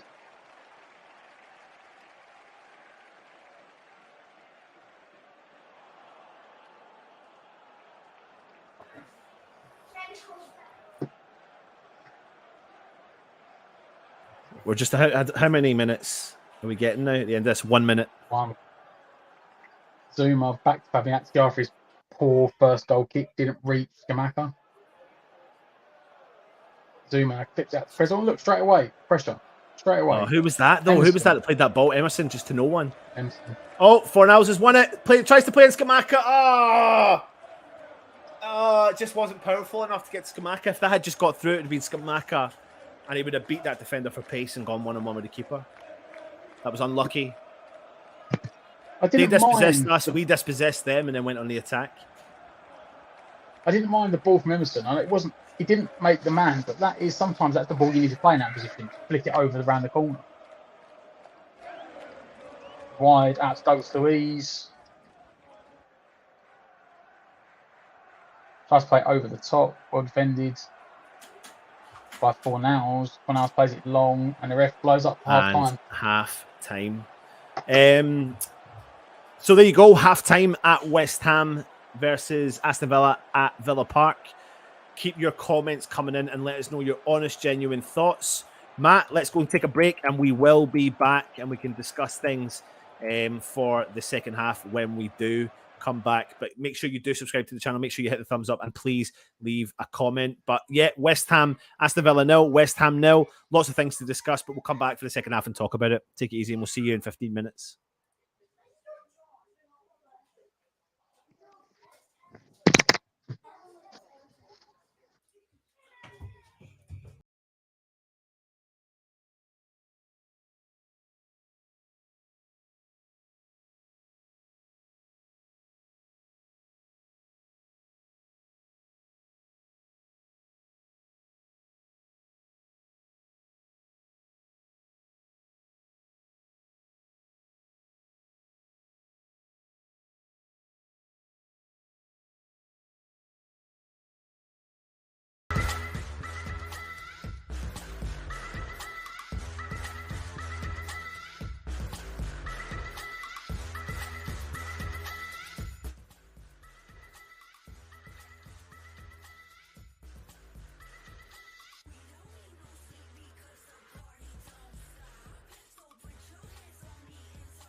So we are seeing a substitution for the second half, and as predicted, Ben Rama is coming on. Matt, what do you think?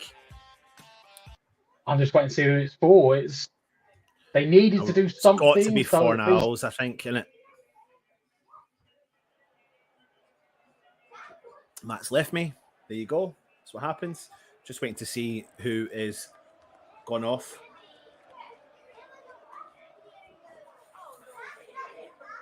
Obviously, Ben Rama has come back off the pitch. Is that what? No, he's taken off Emerson. Which is strange. Well, it means then he's obviously going to go to a flat back four, is he not? Yeah, that would be my first assumption, is that Moyes has gone, no, back four. Well, hold on a minute, though. If it does mean that, how does it mean that? If he's put on, so he'll have Sefal at right back, Kira in the middle with Zuma, Creswell on the left. Yeah, Rice and Suchek in front. Yeah. Benny in he probably put Ben Rama in the middle and Fornals on the left hand side just to give that cover to Creswell. But game's kicked off. Aston Villa, it's been a bit of a,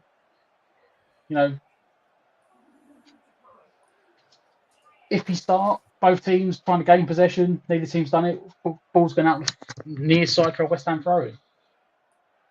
It does look like, Benny's dropped into the middle now, so maybe he's going to try and be that link up to get closer. Maybe it's Moyes has played the back 45 minutes to get us more. Already, though, that's a bit of positive play from Bowen. Ben Rama down the right-hand side.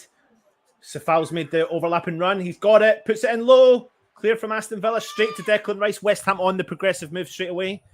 Out wide to Creswell. Tries to ping the ball in and goes out for a West Ham corner. Much better start from West Ham. Much better start. Sacrificing defender for the another attacker. Someone to link up the midfield in the middle. I suppose in some ways I might have been interested to see Emerson stay on. But I suppose Moyes wants to go quite interested. Whipped in over the back and again straight into the hands of Martinez. Another poor corner.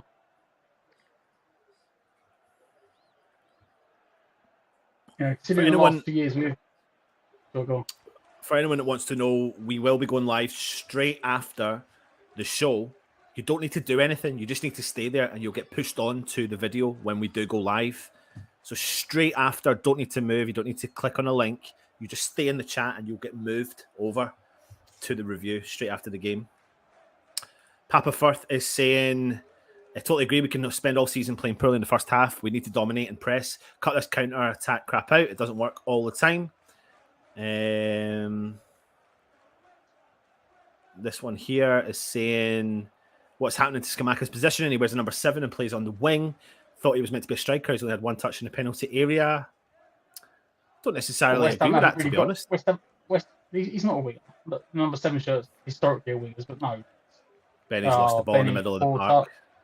Now they're on the attack. Ollie Watkins tries to ping the ball in to the box on the left-hand side. Danny Ings. Far, pulls back up the far side. Coutinho. Skips by Suchek. Back heels it. Outside of his right foot. Nice ball. To the left-hand side. Cross in from Aston Villa. Cleared from Zuma. Ben Rama, we are counting on your continuing form. Supply Scamacca. Back 4 then. Crosshammer is saying Moyes has a lot to deal with and he's got some amazing players in Moyes. Ben Rama. He done quite well trying to hold the ball up there. Just in the end, couldn't quite make it stick. Cleared from Zuma again.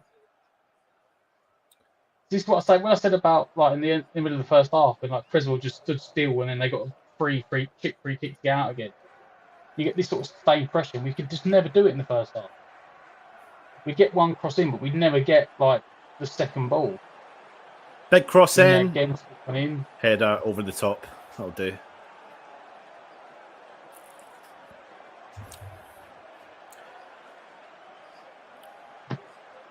I'll be honest, mate.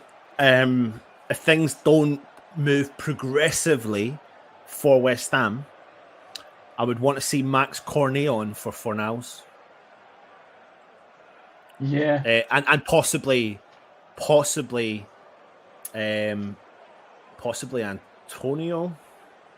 We've still got 3 subs left, and we've still got 2 space to left to do it. So Yeah. It's That's not the that. only It's bonus. just I feel like Scamacca need West Ham. Scamacca's a progressive player, so you need a team to play progressive football, and that's the reason why he's brought Ben Rama on, because we need the ball to get further up top, more interplay between the players. So I feel like if you bring someone like Cornet on, who does bridge that gap between the midfield and the striker, and also Antonio, who would cause anyone problems down any side he's on. But right now, I feel like I love Fornals, but I feel like he's kind of drifting in this game a bit, and we need more than drifters just now. We absolutely he do didn't need. offer much in the first half. I think at the start, But of no the one second really half, did in the first half, though, necessarily. No, I was going to say, I think his job's entirely changed.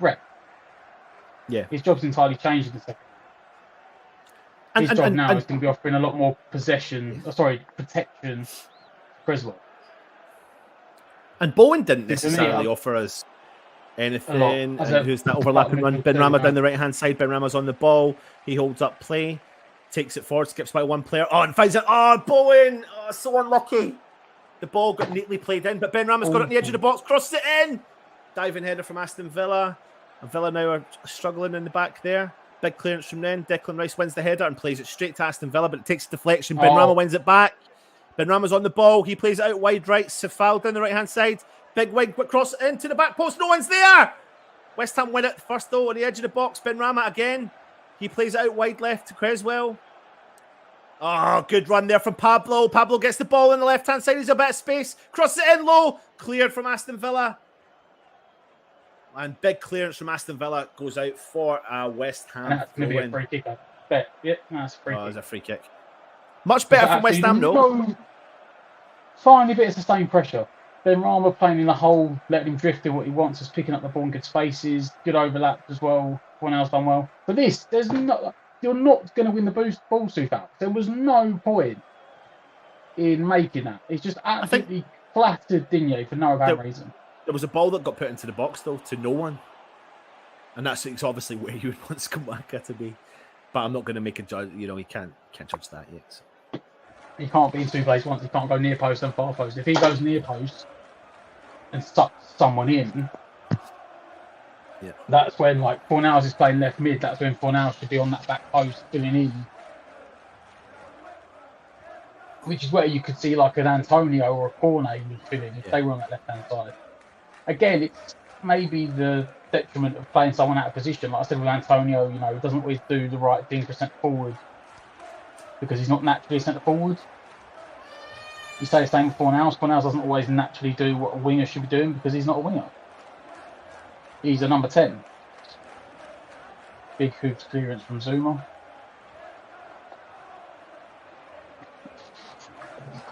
But that was it's been a bit of a better start for the second half. A bit more lively, a bit more energetic.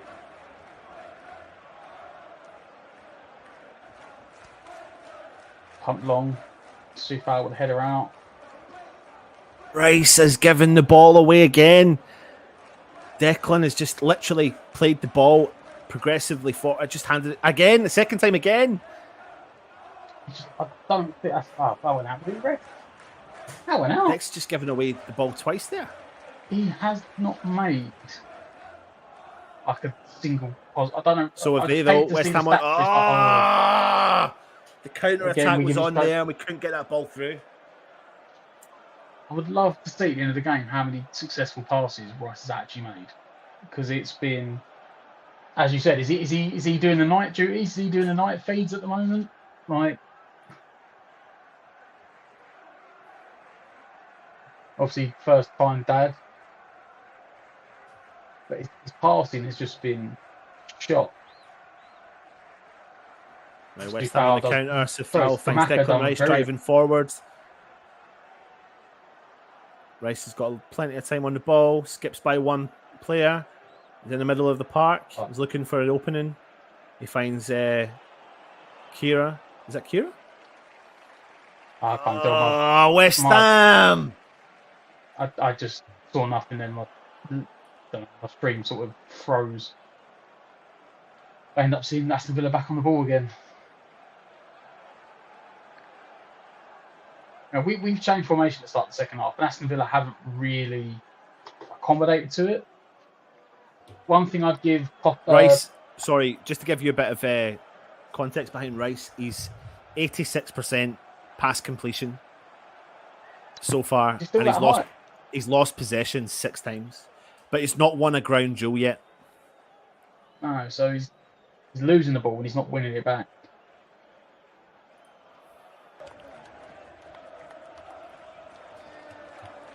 No, what I would say for Graham Potter and Brighton is that every time Moyes tried to, it's well played from, breakdown between Bowen and Benny, they both left it for each other. But I say Bowen's done well there. Rice has been nutmegged. Ref again! Like, he wasn't going to get the second ball. He's nutmegged Rice, and then he's almost started pulling away. Benrahma swept it up, but because he nutmegged and ran into Rice, whereas like, no, foul. He wasn't going to get the second ball if Rice wasn't there anyway. Yeah, so I was saying, Brighton and Graham Potter, every time Moyes made a change last week, Potter made a change to adapt to Moyes' changes. Whereas we've gone to the back four, gone back to our standard 4-2-3-1, and Villa haven't done anything for it yet. And we've had some better. Let's get her out from Scamacca. Benny's chasing it down. Go on, Benny. Go on, Bowen! On the moment, keeper, what are you going to do? Hit it! Oh, no! Hit it! You could have shot or you could have played in Benrahma, and you did neither. That is an out of form Bowen. In form Bowen on his right foot would have just shot. Out of form Bowen, I've got to get it back on my left foot. Ref. That's a booking. That is a booking. Come on.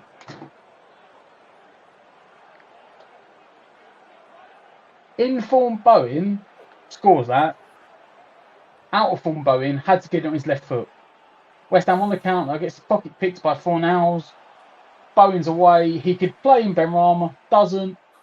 Takes it on his left foot, takes too long. And Villa get the players back to cut him out. Like, is it Matty Cash and Digne? Between them get back. You have to at least get a shot off there. At least shoot.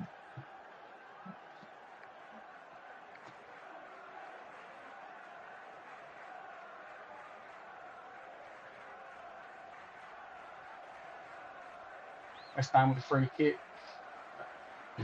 Kira into Zuma. Zuma looks to bring it forward. Don't get caught, Zuma. Plays it wide to Sufal.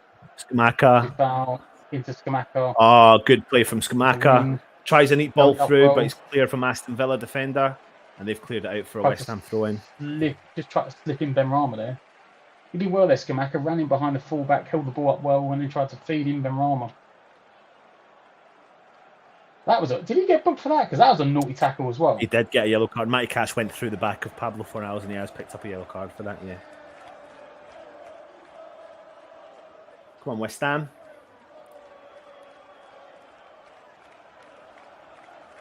That's better, West Ham. Actually, a bit of pressure. Look. No, they're getting annoyed. They're getting a bit rattled. Digne, not happy with that. West Ham were able to close him down from the return on the throw-in, so he couldn't clear the ball or make the pass. Something we hadn't done enough in the first half. But then they give him an easy second ball. Rice puts a bit of pressure on. Martinez has to come and launch down the pitch. Zuma. Rice actually wins the second ball off of John McGinn. There we go. Into Creswell. Creswell wide to Fornals. Fornals doesn't have the pace to beat his man. Goes back inside to Kira. Kira wide to Sufal. Sufal it's just awful. It's just awful. But Bowen forces a mistake. Bowen keeps the pressure on. I think we got the throw. Did we? If we did, it's back to Aston Villa anyway. Courtney Hawes in his own box, being forced backwards to Martinez. Martinez out to Chambers. Chambers now brings it forward for Aston Villa. straight. So poor West Ham, always wide open, straight into the feet of They've got the ball now down the left-hand side. Ollie Watkins, into Digne, back to Watkins. Oh, how's that ball made it over there to the right-hand side? They've done a little 1-2. They've progressed forward. Big ball into the box. Bowen with a clearance. It's just gone up and out. Just up rather than out. Digne back. Big ball into the box. Back post. He's handled it and it goes out for a West Ham goal kick anyway. Matty Cash tried to keep it on the far side on the byline. He volleyed it into his own hand. It went out for a goal kick. Come on, West Ham! Go yours! I'll tell you what, the Danes certainly opened the game up from West Ham at the start of the second half. Sacrificed the back five. Down the right-hand side, he's got plenty of space. Keep going, son. Go on. Brings it back onto his left foot. No support. Just kills the play a bit when he stops and brings it back. He's looked up and he's got 3 guys in front of him. He's got no West Ham play. Oh, better West Ham. Bowen out wide to Safal. Goes early. Doesn't make it to the West Ham player. But Declan Rice is first to the ball, which is what we want. White left. With that late run, Creswell. Back to Creswell. Gets it again. Couldn't beat the first man. Creswell doesn't beat the first man again for the second time. Fornals is there to try and win it, but it goes out for a West Ham throw-in. Come on, West Ham! See, this is why I definitely would get Cornet on. Just so you can run at Matty Cash. Scamacca wins it from the throw-in. It goes back to... I don't know who that is, but... Kira. He done well to keep that on, Kira. Fabianski plays it out wide to Safal. Safal drives forward. He keeps driving forward. Plays a back heel to Jared Bowen. Declan Rice. Back to Zuma. We get to like a certain period up the pitch and then we just basically run out of ideas. Fornals out on the left. He's got a bit of space. He's been supported. He finds Scamacca. Oh, nice touch. Suchek driving forward. Plays Scamacca again. The edge of the box. Shoots. I don't know if it took a little deflection, but it just took the power out of the shot and the keeper saves it. Has it taken a bit of a deflection? Nice play from Scamacca and Suchek, though. The one if Suchek should have gone wide, didn't he? Went back into Scamacca. It did. It took a little nick. Yeah. And it just took the power out of the shot. Chambers in front of him. Just took the pace off it.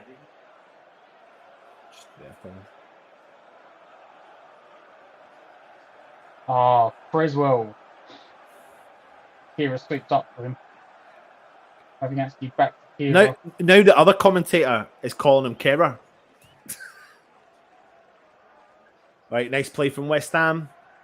Progressive football. Oh, God, good run. Who's that? Is that Benny? God, Benny's kept it in down the left wing. Puts it onto his right foot. He finds Scamacca on the edge of the box. The ball's just intercepted, but he's strong enough to deal with that. He's done well. He's done fucking brilliant there. Plays in Declan Rice. Bowen. Safal's made the run. Bowen's on the ball. Tries an early kick in, but he just loses the ball. Bowen. You've got 2 options there. The one thing I loved about Scamacca there was he lost it, but he won it back instantly. The strength of him, just holding the player off. Yeah, no one will get near him. Zuma into Suchek. Suchek able to turn into Kira. Wide at Creswell. Plays it into Fornals. Benny. Fornals make the run for him, but he's not. And Ben Rama loses it. Benny, go on. Go on, Benny. That's it. Just put on a bit of pressure. That's it. Give it back. They don't the first half. Do it back to them. Oh, Scamacca, don't do that. I hate when I see strikers doing that. What's that? He went like this. I hate when they get pissed off. I get it, but I hate when they do it. Because you don't want your striker to be pissed off, do you? Ball in for Aston Villa down the right-hand side. There's an overlapping runner. I think he's taking on the player. It's Courtney Halls, isn't it? The centre back. Back up. Benny's done well. Yeah, he's dead. He's dead. Sorry, stop saying he's dead, mate. You freaked me out when you say I that. corrected myself. That's why I said that. He's done. Is that not Coutinho? Coutinho's done? Yeah. It's just a bit before, you didn't notice it. In the play before, he played the ball off to Courtney Hawes and he just pulled up straight away and he jogged. And I thought, was he pulled up? And as soon as that ball come back into him again, He's done. I think his hamstring's gone. I think he's joining Ben Johnson. Scamacca's off. Oh, Antonio's coming on. Scamacca's Antonio. off. Yeah.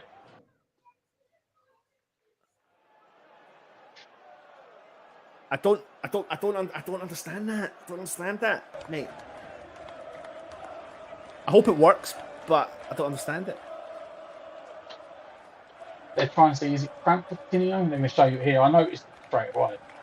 He just plays the ball off, and there's no one around it, and he just stops. Yeah. Like there. He just, Yeah. That's calf or his calf or his hamstring. And as soon as they pulled back to him, he was like, no. You know. I don't know if it's just cramp. It looks like he's going off Coutinho. I'm sorry, I don't agree with the Scamacca substitution, but I hope it pays off. I would have probably taken Fornals off for him. Yeah. And put Antonio out on the wing. But substitution for Buendia on for Coutinho. I mean, the only other thing I can think of is that Moyes is like as well. The only thing I can think of is Moyes is thinking about, you know, Paqueta, maybe this transitional approach, so giving them a bit of game time, getting them used to the league, and then kind of unleashing them in theory. I don't know if that's the way. I don't think that's how he usually works, but I'm trying to be and remain positive. Buendia on for Coutinho, and the second sub for Aston Villa was Douglas Luiz. Off for. Oh, I thought Jake. It wasn't Jake. I've been calling Jacob Ramsey all game. It wasn't Jacob Ramsey. It's Kamara. Jacob Ramsey's just come on.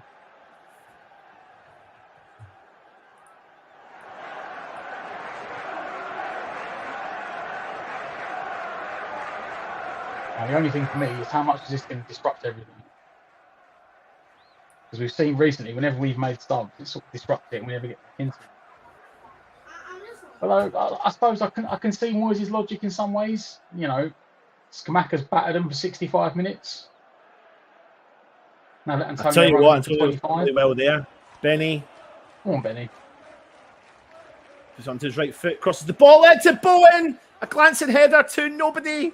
That is Oh. that is too Bob Bowen. That was a header for a head-on goal, and it's gone out for throwing on the far side. Moyes is absolutely raging. He's like, "Are you serious?" Because he knows we've had half chances in this game that we've had in all the games we've had so far, and we just haven't put the ball in the back of the net. Because Moyes can't put the ball. Moyes can't do so much. He can't put the ball in the back of the net himself. Antonio in there, upsetting Callum Chambers, and getting West Ham to throw in. That's just gone for a walk. That's what I mean. My stream's gone for a walk though. Aston Villa clearing out their own box. Kira does Danny well. Ings.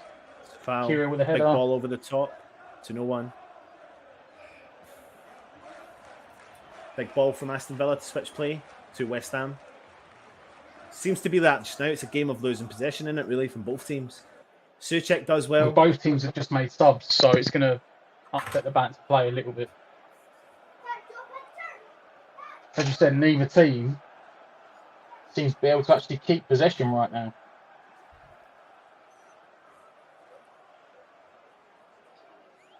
Big ball over the top for Aston Villa, but West Ham have done well to dispossess him. Tommy Souček's done well to win that. Feeds out. Done very well there, Chris. I tell you what, as much as people have slagged him off this year, Souček's been our better performer in the midfield today. He's had a good game in midfield today. Yeah, it's a good game. No coincidence that, you know, Rice has maybe been told today to sit. And Rice has just sat more in front of the back four and let Souček go do his stuff, and Souček's look better again.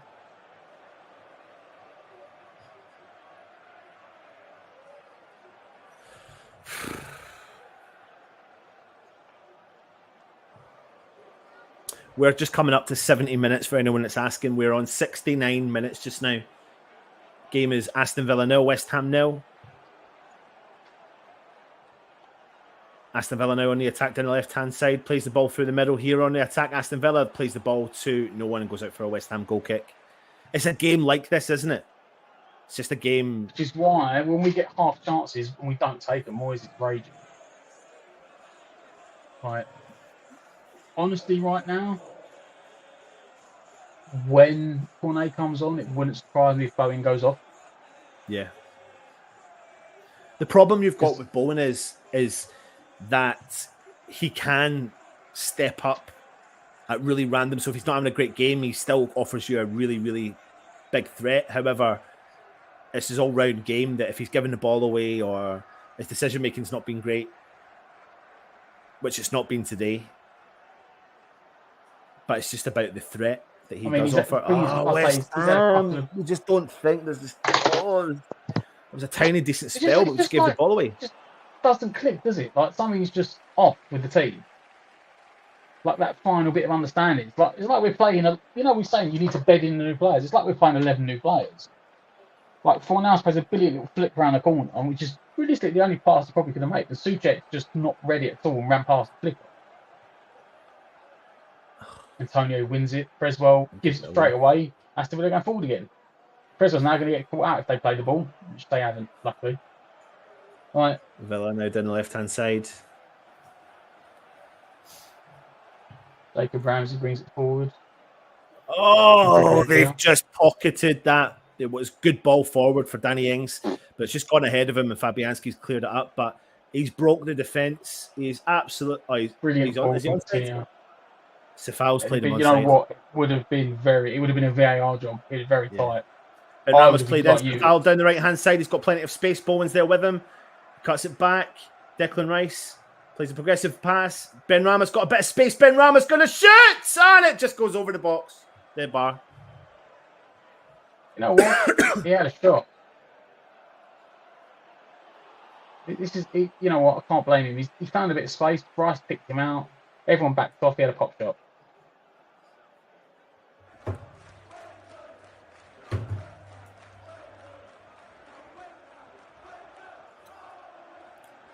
Yeah, you're right, Adam. Both teams are just it is a game of two teams low on confidence. 100%. Yep.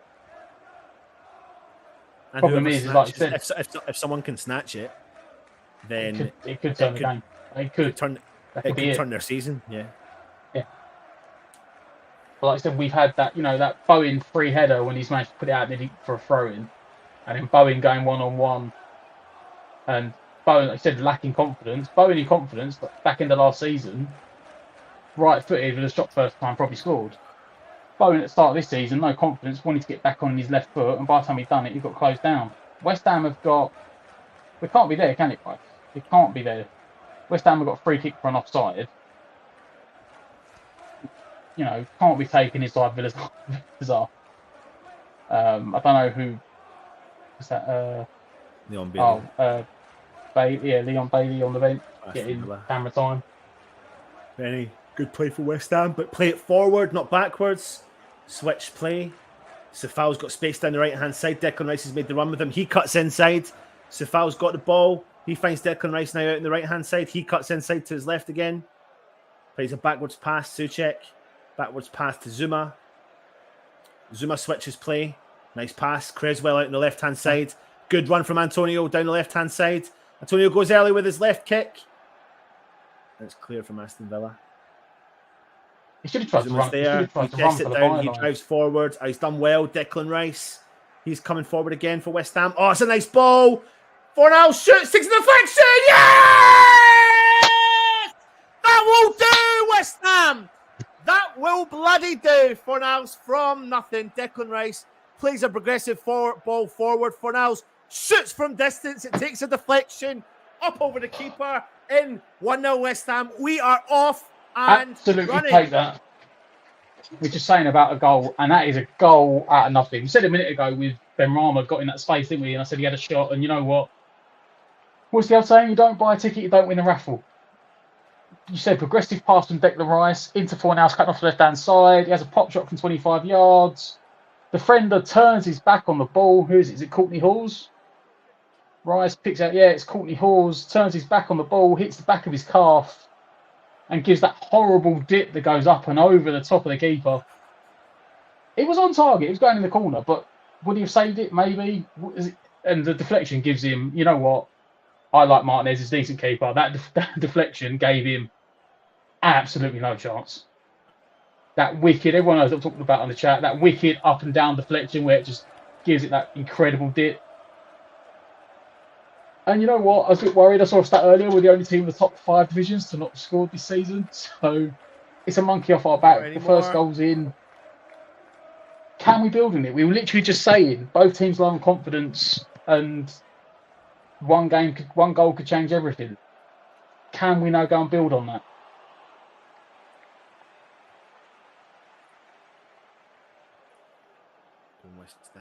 Aston Villa straight on the attack. Jacob Ramsey out to Luca Digne on the wing. He's back into Ramsey, into the feet of Buendia. Buendia right wide to Digne. Digne looks to cut inside once, twice to Buendia. Oh, don't get rid of it, West Ham! Get rid of it! Back to Jacob Ramsey, pulled all the way back. That'll do. He's asking for a penalty there, Matty Cash, but I don't think he's going to get it. Matty Cash can run. It was unlucky because it was actually cut out. Who's on the floor? Souček actually cuts out the first ball. And it comes back in again. Back up wide to Ramsey. He pulls it back to Matty Cash. Creswell does put his foot out, but Matty Cash had the shot first. 15 minutes to go, and Aston Villa are about to make a sub. Bailey is coming on, the young player Bailey. You know what? He's a very typical West Ham player, Bailey, in the sense that he's very good or very poor. He's never like a 6 or 7 out of 10. He's either very influential or very quiet. Obviously, I know what Aston Villa are going to be hoping for. I know what we'll be hoping for, but it's another player that comes on that's going to have a lot of pace to run at that West Ham team. When Deal on the ball, and you know what? He's having a very good game coming off the bench. Zuma with a poor clearance back to Matty Cash. Oh, well done. Well done, Crazy. But Crazy's pulling up. He's pulling up. Crazy. His groin. I think he's gone. I think Crazy's done. I'm worried. West Ham are going to be. Just keep an eye on Crazy. That could be. He's done. He is done. Criswell. That's it. Is he done? As you said, he pulled up about twice there. Oh, you know what? He was a bit unlucky there, Buendia, because that was a bit of a foul from Fornals, but it was outside the box. Nothing in it. Right, Leon Bailey's coming on. Billy's on. We are on 77.5 minutes, if anyone's interested. And if you are watching, we're going to be going live straight after, but you don't have to move away from the channel. The channel will take you over to the show, the live show. So just stay on and you'll get transported across to the next show. And maybe Creswell's not done. He's still on the pitch. He's going to take the throw in. It did look like he might have pulled a hamstring himself. But no, I thought it was his groin. Maybe he got trod on. Yeah, it was his maybe groin. It was impact rather. Matt, it was his groin. He was holding his groin. That's what I thought. But you can't run that off. That's why I'm a bit surprised he's still on the pitch. Unless he's giving a shout and they've got someone warming up. Villa on the attack. Good tackle there from... Was that Fornals? Antonio holds up play. He does well, Antonio. Declan Rice coming forward now. Declan Rice striding forward. He's got some space. Ref! Ref!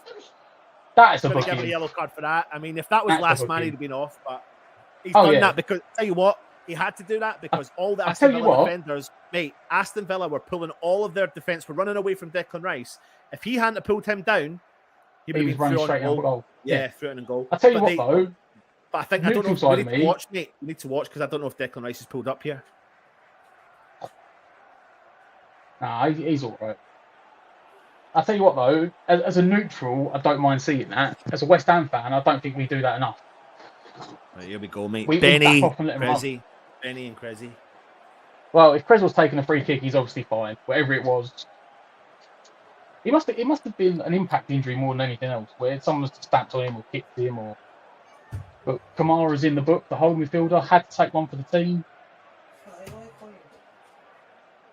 Creswell and Benrahma both standing over it. West Ham, about 25 yards out. Got to be Pretty set central, up for the left footer. left-hand side. Sorry, on the right-hand side. Come on, sorry. Grezzy. Set up for the left footer. Grezzy!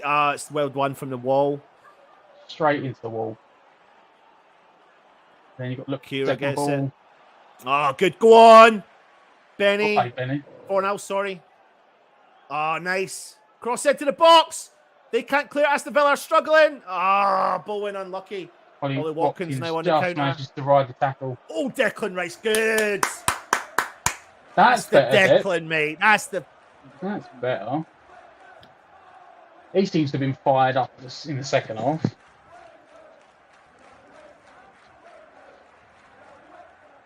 Aston Villa now switching it to the middle to Kamara into John McGinn into that's Bailey?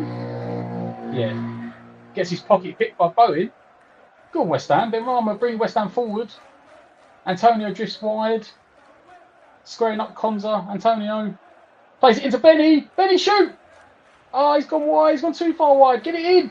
Oh no. He's clipped it into the box. It was just beyond Bowen. And then he might block for a foul there. Is he blocked for the foul? He's not.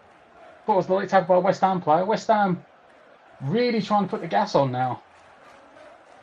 Creswell balled out, tried to play the ball in the wing. It's gone out for a throw. Why did Benny not shoot, mate? Why did Benny not shoot? Squared it. He should have stopped the first time. Then he went too wide. And then he's tried to pick out Bowen for the header, and it's just beyond him. 9 minutes to go. 9 minutes to go, West Ham. I would get Cornet on this point. I know Fornals has done well, but for me, the pace for this last bit's going to be big. Oh, it's done well there, Fornals. Who was that? It's done well Fornals. He's done really well. We still got the ball down the left-hand side. Fornals puts it onto his right foot. Plays the ball forward to Benny on the edge of the box. Rice has got some space. He's going to shoot. Unlucky. He was leaning back. You could tell he was leaning back a mile away. He's trying to pick up that top corner. Mate, I tell you something now.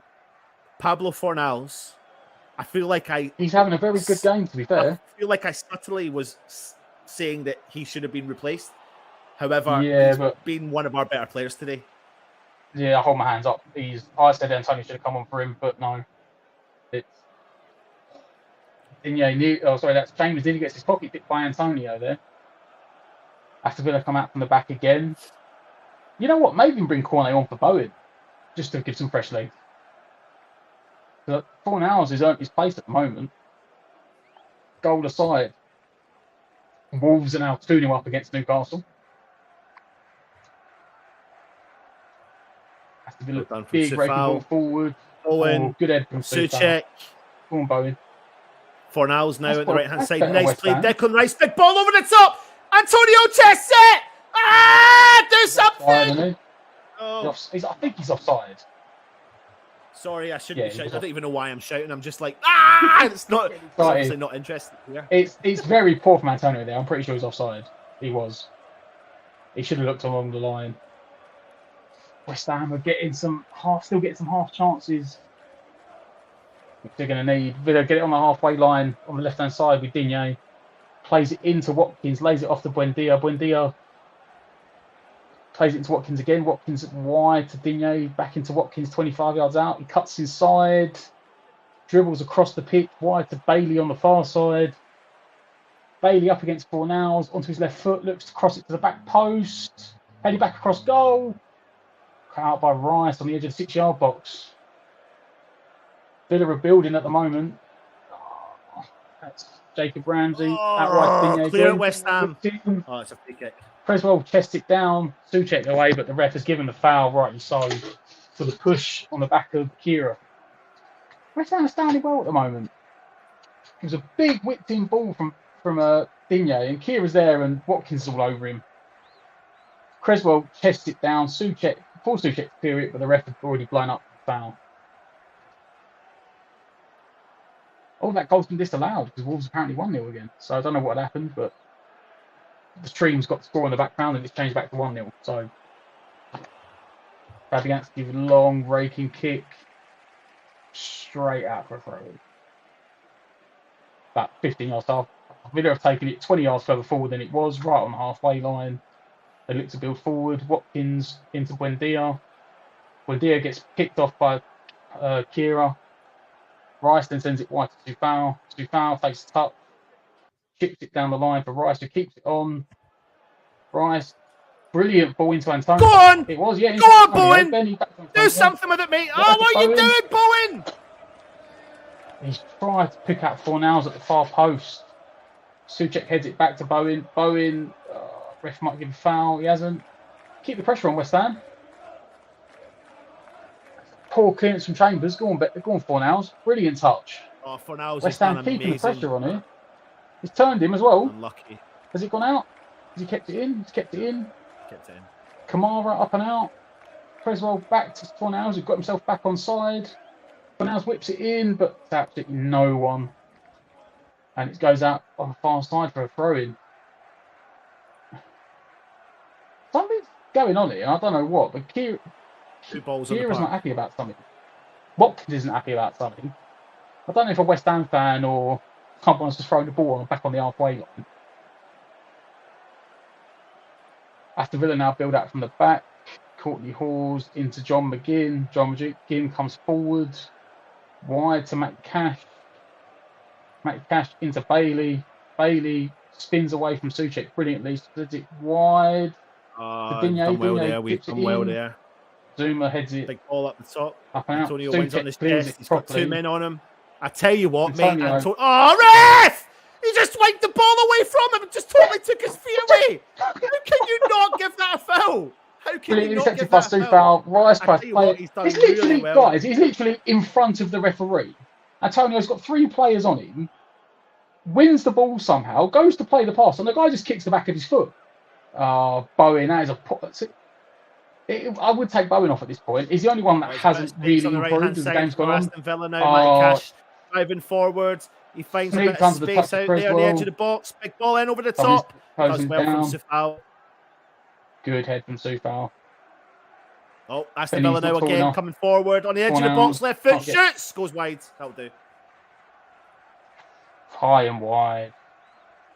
Bailey cut inside a bit there. Tougher first. We're on 86 minutes, 45-ish seconds.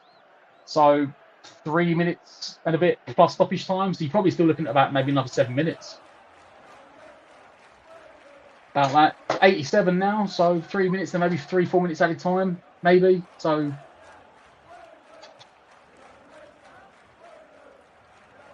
Fabianski's trying to organise for this goal kick. Hopefully he keeps the ball on the pitch this time. You know, with help.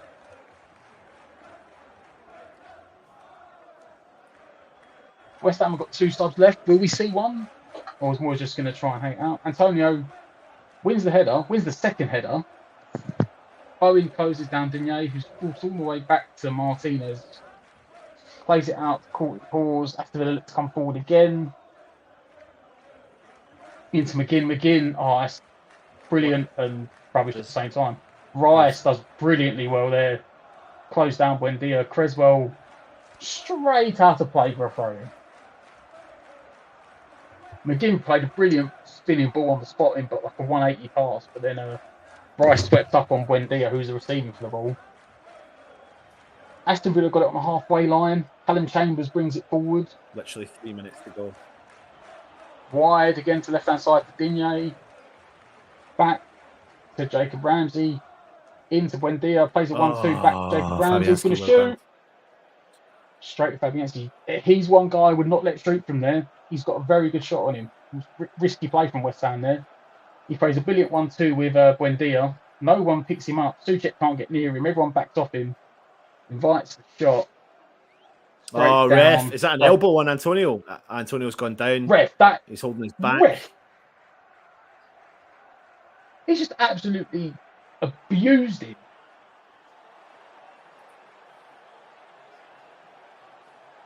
Like, absolutely abused him. Is that an elbow? I'm just thinking, He's elbowed him in the ribs. Is what he's There's an actually elbow done, in it. Which is why I'm telling you. Yeah. has he done it? Does he elbow him twice? He elbowed him with both arms. I thought he elbowed him with his right arm. It looks like his left arm as well. But I think the cheeky dig in the ribs was intentional, but I don't think the other arm was. The cheeky dig in the ribs is just a centre back thing. The other one I don't think was intentional. Villa on the halfway line with John McGinn looking to build forward into Buendia. Buendia turns outside of the boot wide out to Digne on the far side. Digne into Jacob Ramsey. Ramsey into Buendia. Buendia after Bailey. West Ham trying to hound him out wide to Matty Cash. It's behind him, forces him further wide. John McGinn whips it in. Oh, get up, get up! Zuma clears it. Tell you what, they'll look at it. Look like Stufal might have had hands on Watkins that cross come in.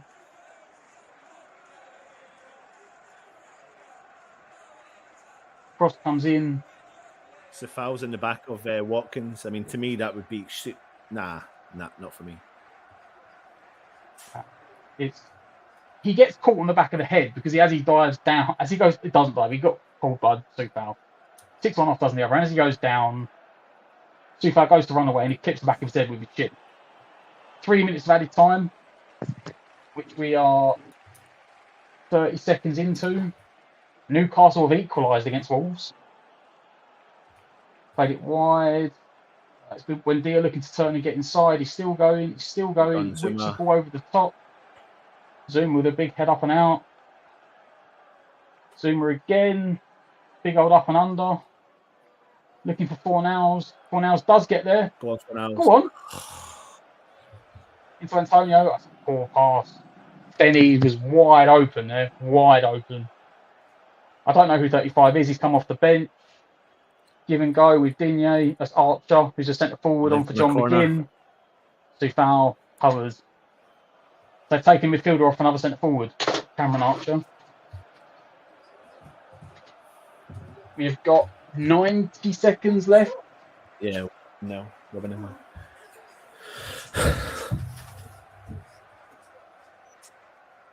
Corner for Aston Villa. Corner for Aston Villa. Taken by Buendia. Clear from West Ham. Up and out from Zuma. Forced backwards. Bowen needs to keep chasing. Martinez on the halfway line as the goalkeeper. Pumps it forward, looking for I don't know who. Headed up and out by Rice. Fornals tries to win the second header. They're trying to keep it on. Villa do keep it on. Look to go back towards Matty Cash on the wing. Pablo fell over. They come forward again. Oh, well Rice done. Pablo, he wins it back. He's done well to win that back. And he's just put it, the only place you want it, right down in the fullback position. Martinez has had to come 40 yards out to claim it. Back wide to Courtney Hawes on the halfway line. Come on, West Ham. There's a bit of space down the right side. Feeds it wide to Matty Cash.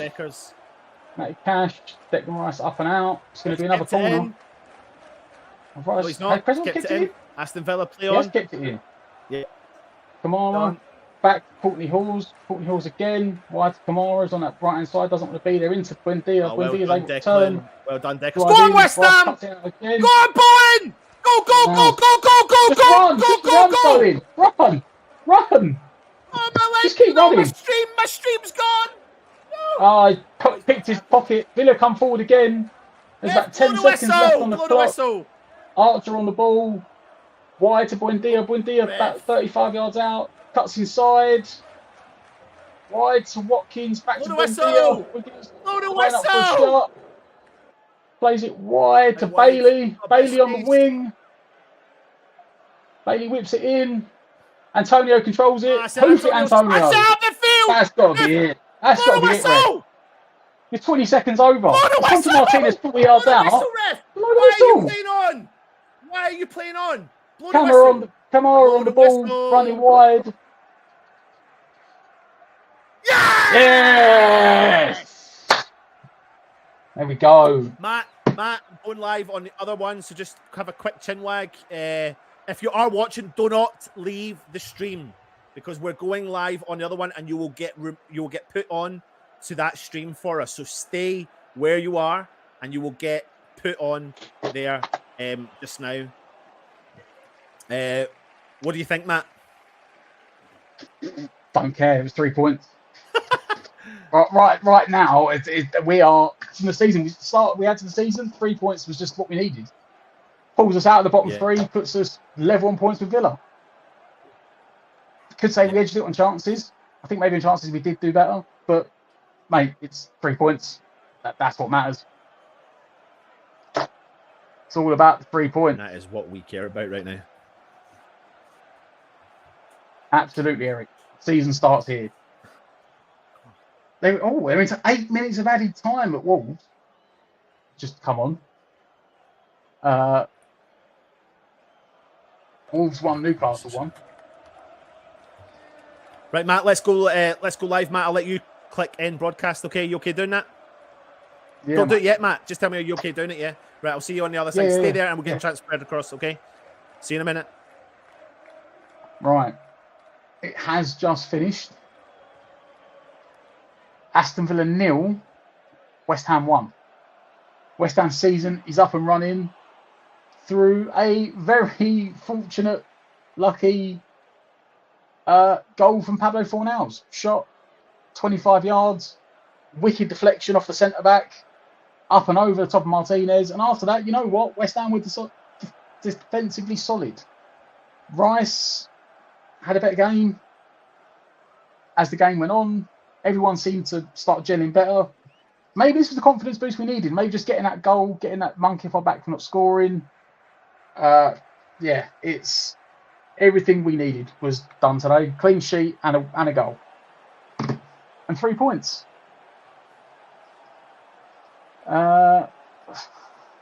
Patchy, where is it? It worked for what Moyes wanted. I think we gave ourselves a foundation for the first half of not conceding. And then we built into the second half. Epic. No, I know there was that thing at the start of the season when him and Vlasic were the ones going, but you know what? Pretty much every time, especially when he's come off the bench, maybe that's where we need to look at Benrahma. Maybe he needs to be, the quote-unquote super sub. Because whenever he comes off the bench, whether it's on the wing or we're playing number 10, which he did today, he always has a good game.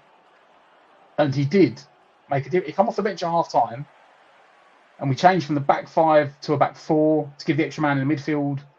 Benrahma played number 10. He had a very good game. Joan, relieved, and we got players to come in. And so, and that was a thing, wasn't it? It's just get the win. It takes the pressure off a bit. Maybe we need to spend a few games playing a bit more defensively to then build the attacking players in to go more expansive. But today was all about the 3 points. And you know what? I'll take a scrappy 1-0 win, however it comes. If it means we win, But that sometimes that is the be all and end all. We just need the win. And that's exactly what we got today. It wasn't the best at times. No, it really wasn't. But it was job done as and when it was needed.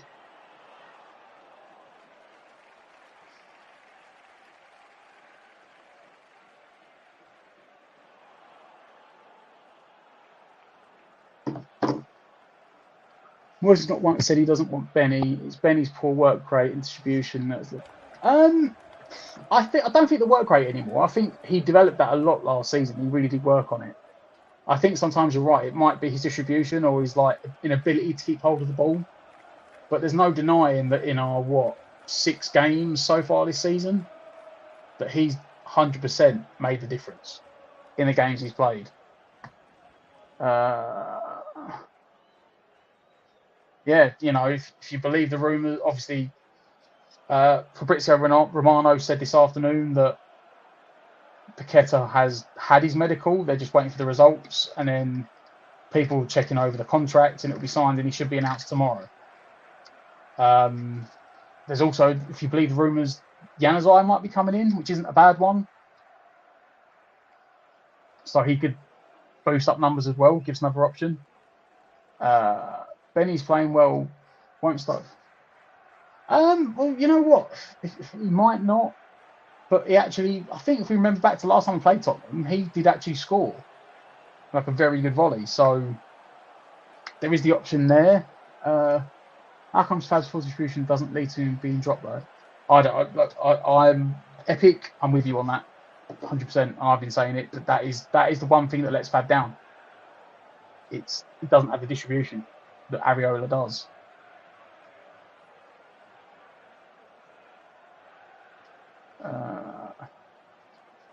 This will give us all confidence. Yeah, and that can be a big thing in football. Confidence can be a massive thing.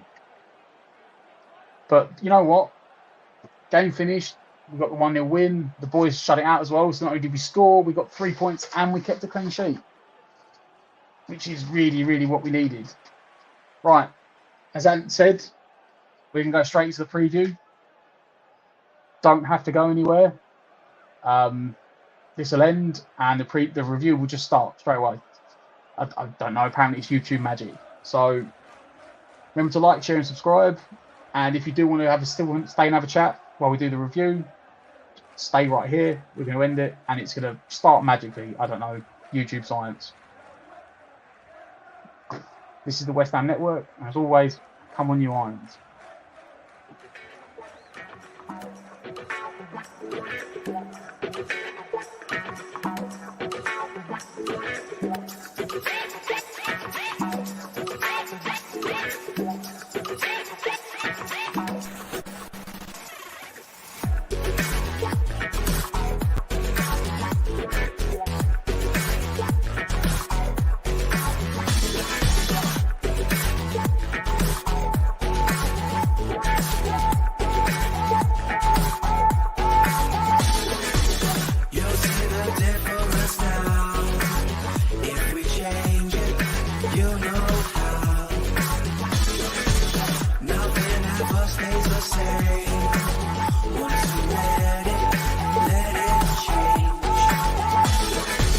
It's like a family tree, part of you and part of me. And if we should separate, go your own way.